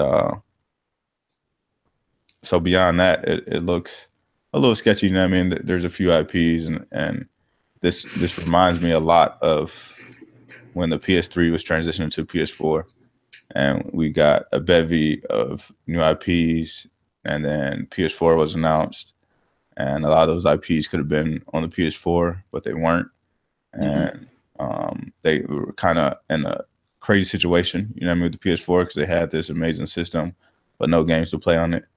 I think they may be heading down that road again, to be honest. Just by the way that there's so many games released in 2018. There's a couple that we probably know will fall in 2019, and I think heading into 2019, 2020, we'll start hearing about the new PlayStation, and all of your big first party developers have released games, or are going to be releasing games in the near future. So what does that rollout for PS5 look like? That's a concern for me. I think they definitely have to just improve on some of their services. You know what I mean? PlayStation Plus, I think, could add more value, or they could add more value to PlayStation Plus, and not just be a $60 a year gate. You know what I mean, to play online. You know what I mean? I think they've done well the back half of 2017 with some of the PlayStation Plus, like free games and whatnot. But I think they, both companies, Microsoft and Sony, could definitely add more value to that package, and make it a little bit more worthwhile. I think they, just be more aggressive. You know what I mean? I think, both Sony and Microsoft, they're in the heated battle, and we know Sony is definitely dominating as far as the sales are concerned. But Microsoft has come out with their new product, and it's definitely garnering some attention from gamers. So I think they have to be aggressive. You know what I mean? If they want to stay on top, they definitely got to keep their foot on the pedal. So hopefully they do that. In regards to Microsoft, I mean, aggressiveness is definitely something I want to see. I mean, I know Phil has talked about, not want to buy, third party games, and he doesn't really support that and whatnot. But then again, I mean, we've seen in the past before. I think they have to go after some big third party games. I mean, you have the most powerful system on the market right now, and I think I mean, beyond just letting Digital Foundry come out every other week when a game releases and saying, this game runs better, you definitely need some showcase games on your system.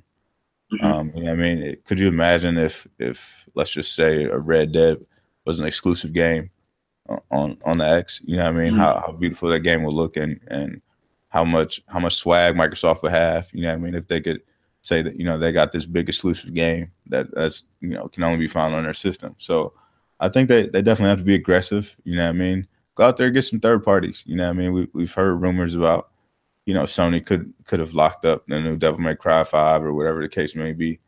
I want to hear some of those rumors from Microsoft. You know what I mean? I don't really mind, what I mean, when we see some third party exclusives, just because like it's part of competition. You know what I mean? You got to get out there and get the consumer at the end of the day. and you know what I mean, go out there and grab something. You know, I'm sure something done in the pipeline. Like, could you imagine just if Anthem was an exclusive? You know what I mean? Just how great that game looked, and you know how many people were talking about it after that reveal at E3. If they would have came out and said this is exclusive for Xbox, people would have went fucking nuts. You know what I mean? Like, everybody would have had to dick out. You know what I mean? Talking about how they got the best exclusive coming. You know what I mean? Xbox and all this nonsense. So I think Microsoft has to be aggressive, man. I know they've announced, you know, the backwards compatibility and things like that, and stuff with the original Xbox. I wouldn't even mind if they kind of put that stuff on the shelf, you know what I mean, for a while and not talk about it as much, you know what I mean, and just talk about some of the stuff that you have coming out, you know what I mean, really get behind, you know, some exclusive indie stuff that you have coming, you know what I mean, really push that stuff forward, and really do the same with some of the IPs that they have coming, you know what I mean, we got CFDs coming top of the year. We still have heard nothing else beyond, you know what I mean, the debacle that Crackdown 3 is. You know, we haven't seen much from State of Decay, and that's supposed to be releasing in 2018. So really just get behind their IPs, you know what I mean, show us why, you know, we should go out and spend our money and dive into these games. Because I think they're definitely having a problem, you know what I mean, selling games to their consumers. And I mentioned this before, like PUBG is the reason why people call Xbox a shooter box. It's because even though that game is broken as shit, people still went out and spent their $30 to go buy it.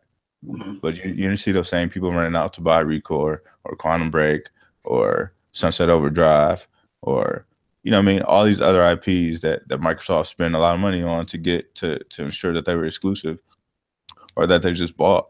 And people weren't championing those games either. So Microsoft has to find a way to be able to market you know, their big games to their consumers. Because I think they just haven't done a great job at that yet. So that's really about it, man. Just be super aggressive. I think, you know, for a long time Microsoft was my that was my home. You know what I mean? I played exclusively on Xbox for a great deal.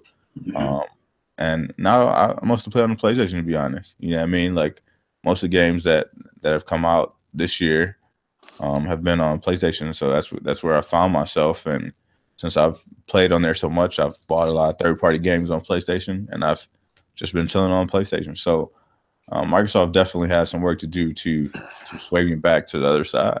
Right. Yep. Yeah. Same here. Same here, B. There's probably a lot of people that share that sentiment, you know, that called Xbox their home for a long time, you know, and wanting you know, my takeaway from what you said is they need to be aggressive, and I've been saying that for a long time. I think we all have been saying that on this podcast for months now. They need to be more aggressive. I don't know if they will be. We'll see what happens in 2018. Yeah. But I mean, I'd like to see them be a little more aggressive. I don't think they will, as long as, like, again, they spend so much time on like social media talking to the same people. It seems to me like that's the people they listen to the most. I don't think they will, because they get this sense that everything that they're doing is all good. Well, I think also, I mean, we got to remember something. I mean, they're making money in the Xbox division, and in this business is about profitability. If it's just a matter of, well, how profitable do you want to be? Well, they're all in it to make money, but at the same, you know, and maybe they feel like, hey, you know what, we're in a good place. You know, they definitely are. I mean, they are, but I'm saying, you know, I think maybe I'm wrong, but you know, you hear it from like Nintendo fans. Yeah. You know, you'll hear it from Sony fans if there's something that they want, and again, you know, people can say, well, you know, the Sony executives, you know, they're not on social media talking to us and this and that. And it's like, yeah, but at the same time, they hold an event every year that any PlayStation fan can come to, where they're walking the floor and talking to their fan base. So they just go about it a different way. You know what I'm saying? But, and again, maybe I'm wrong, but this is kind of how I just see it. I see it like, in most cases, Xbox fans that I see, everything for them is like, I don't want to just say damage control, but everything is just accepted. Like if you're vocal about something, you're wrong. You're off the rip wrong for being critical of them. And if anybody's critical of them in the media, it's immediately media bias. They can never get a fair shake. And, I kind of was talking about this on Twitter the other day, and I said, I kind of made the analogy to Mike, Might Be the Truth. And I said, it's like the worst team in the NFL. They're going to, as long as they're taking L's, people are going to dump on them. But when they start turning it around, and I'm not saying Microsoft's taking all the L's, I'm just saying they have this perception of taking L's, and people love to kick dirt on you. But at the same time, when you're very much on the top, people try to look for things that bring you down. I mean, look how many like arrows, the Patriots get shot at. Yeah. You know what I'm saying? So it's almost like the same thing. It's like, it's not, I don't necessarily think it's always media bias. I just think Microsoft has had an issue with messaging this whole generation. If their messaging isn't on point, people start to pick that stuff apart. Yeah. And if you're perceived to be taking L's, people are going to just amplify it. They're under a microscope because they were on top. Yep. They were on top coming into this. Everyone in the industry actually thought that they would take this console gen. Right. That really was the expectation. I mean, I've heard that from.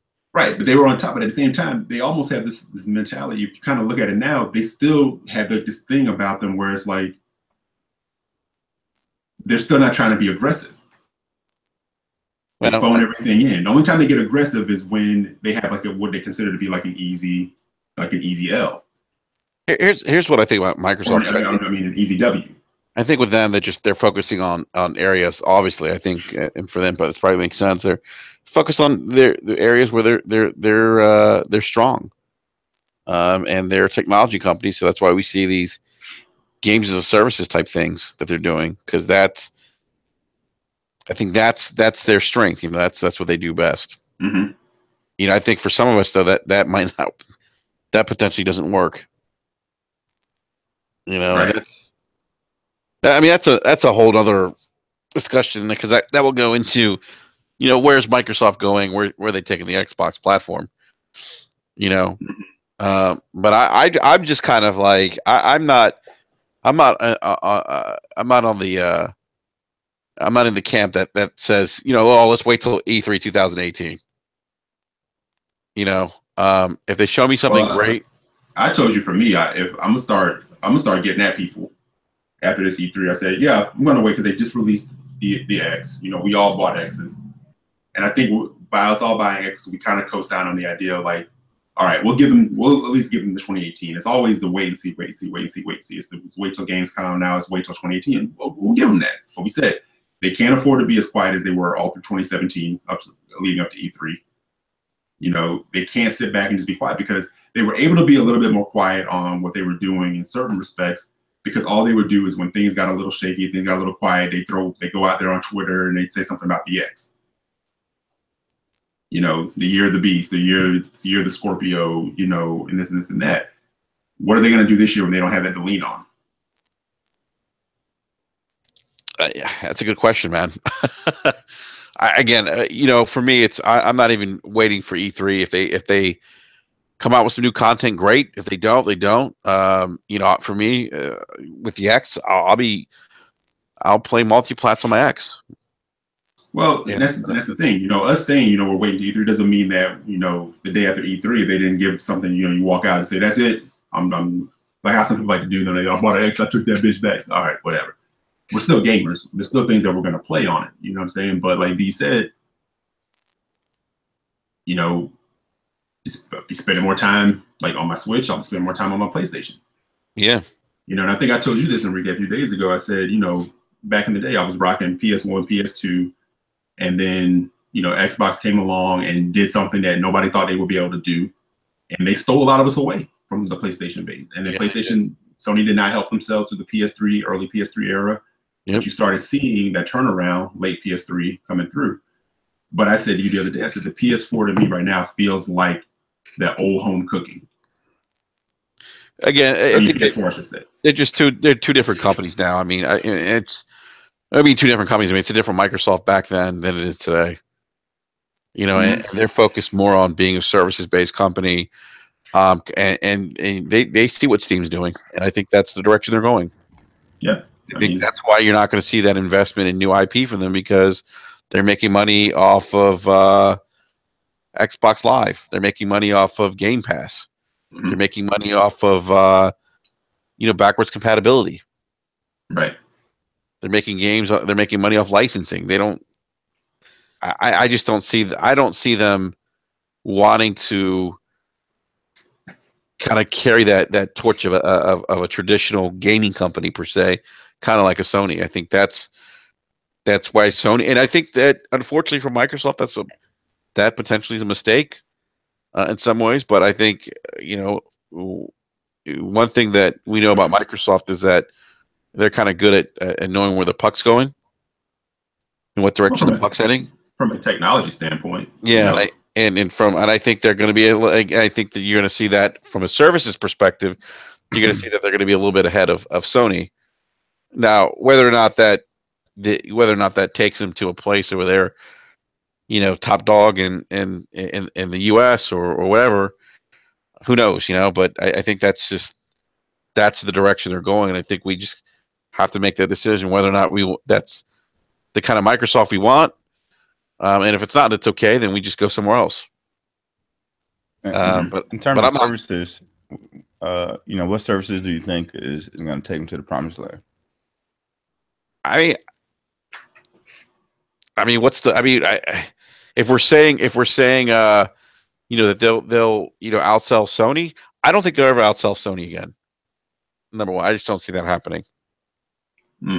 I just don't. I think Sony's got too much of a brand in the console space. I think that Sony, from a console perspective, I guess, has. I think they just have that winning formula, we know what gaming's about. It's about, first and foremost, and as it always been, it's about content, right? Right. Playing new games. And I think the advantage that Sony has is that they've been in the entertainment industry. They've done movies, they've done music, they get it, right? And I think that's why you see them excel in those areas, because they've created content before, they've created entertainment. Gaming's entertainment, whereas Microsoft's a technology company. And we've seen them excel in areas where they've applied technology. Look at Xbox Live. Look at what they're doing now with, what is it, Game Pass? Bringing things in like early access. These are all services-based things. So, I don't know. I just don't. I've stopped believing that they're gonna go back to how they used to be with the 360 and the OG Xbox. I just don't see that happening, because that's not even where Microsoft is as a company anymore. No, that's done. But it doesn't mean that they can't service like all, because they still have like a fan base that came with them for those things. And my thing is, you still have to like answer to that. And then all these people that keep saying, well, they know where it's going. They know that games as a service is where it is. That's where their interest is. That's where the money is being made. Again, as a consumer, that's not really my concern. My concern is what you give me. What are you doing for me? Yeah, it's like it's like Apple. It's like Apple and Android. You know what I'm saying? It's like, how many people go back and forth because one isn't giving them what they want anymore? That's what I'm saying, though. I don't think that, for us, I don't think Microsoft really is target. We're not I don't think we're the target audience anymore. I think that they're just focused on a games as service, a services model, and that's and I think with Sony, I think you're going to see Sony's going to be a little bit slower in terms of incorporating some of those services features like they've done in the past, but I think eventually they will incorporate those things. But I think Sony's going to be kind of they're going to offer I think they're going to appeal. They're going to have a more well-rounded platform moving forward. That's just my opinion. That's just based on what I've seen recently with this console gen, my experiences with Microsoft in the past. I just don't think we're that target audience anymore. And that's fine. I mean, if, I got other places I can go play games. If they don't want to, put out new first party content, if they're just saying, hey, you know what, we're just gonna, put out we're gonna put out our content on all platforms, but you can play if you want to play the best versions of that content. We have a box for you. I see them doing that. I think I forget who said that. Who do we have on the show? Someone brought that up. If there was that rumor going around about that, you guys know what I'm talking about? Yeah, wasn't that Jay who brought it up? I think Jay brought it up. Yeah, someone, and I'm not going to mention their name. Someone who's connected to the folks at Microsoft, the Xbox division specifically, was kind of presenting this question to I think to Jay and some other people, and it came up more than once, right? Yeah. So I don't know, guys. I just think I just think they're heading a different direction. I just don't think we are their target. They're their target audience anymore. It's either like, because look, hey, we got to remember something too. The way future generations of gamers are experiencing gaming and accessing content is completely different than when we grew up and how we grew up, and our expectations of how we interact with content, software, and whatever the case is. It's much different. So I think that's the direction they're heading. I think they know that. I think they took the lessons, I think, of what happened with them and the whole cell phone thing. When they missed out on, having Windows on a cell phone, and basically Apple came in and took their lunch money. Right. Apple was the one that was ahead of them in the mobile space, and I think they realized that. I don't think they want to miss that boat again. That's just because Apple is just smarter. At the end of the day, that's all that boils down to. Microsoft had a chance. They bought one of the biggest cell phone brands out there, Nokia. They didn't do nothing with them. No, they didn't do anything. Now Nokia's out there back on their own, putting out Android phones. So it's Microsoft's fault. I mean, they definitely bumped their head and learned a lesson, but it's no fault but their own. You know what I mean? Yeah. So they improved everything else. Yeah, I was gonna say, don't Surface tablets, their PC stuff, their laptop stuff. It's all been amazing. So I don't know what the struggle was, to be honest. I don't know either. And the Surface has been much improved.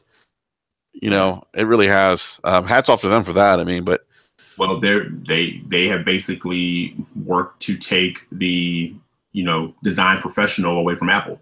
Yeah. Well, yeah. Well, they've offered. Apple doesn't seem to care about that customer anymore. Microsoft was like, we do. Yeah. And they've taken it serious. I mean, where they used to get beat up, it's like they've taken an interest in fixing. Like they were at times called like the uglier console. And Sony was always given the credit of being able to create a sleek looking whatever. I mean, Microsoft has beat them at that game. So from a hardware standpoint, they're all over it. Yeah, no, they definitely are.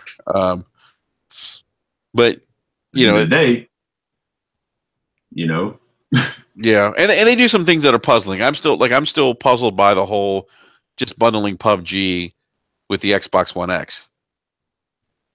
And I understand they have consoles to sell, but look, an Xbox One's an Xbox One, and you're getting people into the ecosystem, right?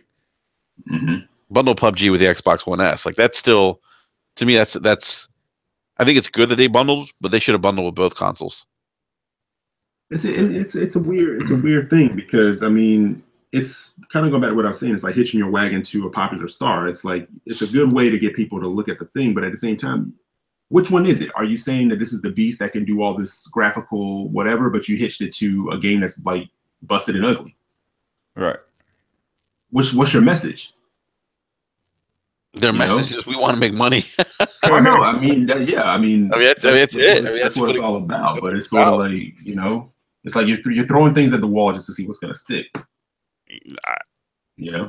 I just think their message is, hey, we want to make money, and well, they all want to make money. It's just about how they want to, how they go about it. How they go about it. That's what all this is. At the end of the day, it's about making money. That's why I said you have a vast base of people. I mean, they've lost some of that base. The people who want specific types of software and games and experiences. But you have more than one type of base, but you don't seem to be really looking to service that. Yeah. The only thing I want to see for them for 2018, honestly, is just continue to add to that enhanced list. Yeah. And that's it. I mean, look, they've done some really cool things with some of the games. I mean, look at The Witcher 3. I mean, I love that they're adding these these PC like options, with visuals, with graphics. Mm-hmm. I'd like to see more of that. That came directly from CD Projekt Red, though. That's what they do. You know what I mean? Like they're PC, company first. You know what I mean? PC game developer first. That's where The Witcher started at. Those options have always kind of been there, and you'll see that even with their future games. And there's some developers who will give you that option, but most of them it's 4K 60 or whatever it's going to be, and not really give you those options. And that's the thing that I kind of asked for. I mean, when they first announced this, I talked about this a bunch of times in this podcast, is that give me some of those PC options. I mean, make that available on every single game. I thought that's something that they could have done from a hardware perspective and not kind of left that up to developers, because when you put in an old game, it automatically improves the old game. So why not give me the option to kind of play the game the way I want to play it? So, but that could come in the future update. I mean, we never know. How Microsoft likes to hit you with those updates or whatever. So I mean, it could come in the future. Yeah, I just want to say back on Nintendo real quick. Can they just go ahead and kill the whole My Nintendo thing? Because they should. Because they go, you have coins to spend, and I go in there, I'm like, this is it's so garbage what they have going on in here. Yeah. And they're like, hey, you can spend these coins to get 30% off of this off of the 3DS or the Wii U. And I'm like, they don't even have Switch options yet. It's interesting because you almost have you have Nintendo that's on one end of the spectrum, you have Microsoft that's on the other end, and then you have Sony right there in the middle. And there's things Sony can still be doing too. I mean, I think people put way too much on just services. To me, it's like the whole package, but there's definitely some service things Sony could throw in there. Like game gifting and stuff like that would be pretty cool to have through them. Oh, absolutely! Like game gifting. I think they need to bundle the PlayStation Now with PlayStation Plus, and that's the most I think it's the most requested thing too that they get. So besides name changes, the name changes. I mean, that's long overdue. They need to come out with that, but I also think they need to look at stuff like EA Access, bring that, or do a Game Pass thing. I think that those are things that are value added features to gamers. Bring those things to the PlayStation 4. I do know that they're going to focus on, they're doing games like Shadows of Colossus. So I wonder how Game Pass is actually doing. I mean, how many consumers actually use it? Yeah, I don't know. Be interesting to find out. Yeah, because I mean, I would think most of the hardcore base already owns most of the games. Right. I know, I see something they offer for $1. I got a code with the X I gave away because I was like, I have most of these games, and on top of that, I have all these other games to play. I'm probably not going to spend a whole lot of time once I've activated this 1 month or whatever. Yeah, actually, Chris Cobra Elite in the live chat says Game Pass is dope. No, Game Pass is a really good idea. I'm assuming he maybe has that. You just wonder, how it's doing overall. No, it's a really good feature. I mean, I don't know. Yeah, I think if you're new to the ecosystem, I think it's a great way to get caught up and play some of the games that come out. Yeah, you know, absolutely. No, I definitely think it's downloadable. That's awesome. You know, it's not a streaming thing. So. Oh yeah, I think that's that. Yeah, I would like to know. I'd like to know how it's doing for them. Yeah. You know. So. Yeah, I just for me, 2018, I want to see, obviously, like what you guys said with Microsoft. I want to see a lot of those things happen. Sony, more, just keep bringing those bangers. Mm-hmm. And 2018 looks like it's going to be a good one for them too in terms of content, exclusive content too. Mm-hmm. And then Nintendo. I mean, I think Nintendo just needs to tweak a few things, get rid of the whole social security number for a game ID. Oh man, yeah, yeah, and like you said, the party chat feature. I think that needs to be addressed. Mm-hmm. So, and like I said, you don't have to do party chat. But allow people to talk in Mario Kart without having to like get a cell phone out or something. Yeah, exactly. Yeah, I don't have to go back to like 2002. Right. So. But yeah, but you know what? 2018, I think, is gonna be a good year. It's definitely gonna be a good year for gamers. There's some big franchises that are coming out: God of War, Red Dead Redemption 2. I think it's gonna be a bigger year than 2017, man. 2018 is gonna overtake 2017, man. Wow, I can't even fathom it. Yeah, it was crazy. I think Bezo. I agree with you, man. Yeah, I agree with you. I mean, Red Dead Redemption 2 is probably the biggest game of the year. Yeah, I think the biggest. Yeah, I mean that's probably true. I think there'll be something that we don't know about that'll be just as big, though. Yeah, I'm sure. Yeah, sure. Something that'll come out and be big. Something that we didn't have on our radar. Yep. Yeah. Mm-hmm. So, all right, guys. Well, that is all the time we have for this evening. As always, a great podcast, great gaming conversations. As always, big shout out to everyone in the live chat. Thank you for stopping by, hanging out with us for a little bit, listen to us talk about video games. Big shout out to John, Mr. Negative, for hopping in for a little bit. Great seeing him back on. And hey, I just want to wish everyone a happy and prosperous new year.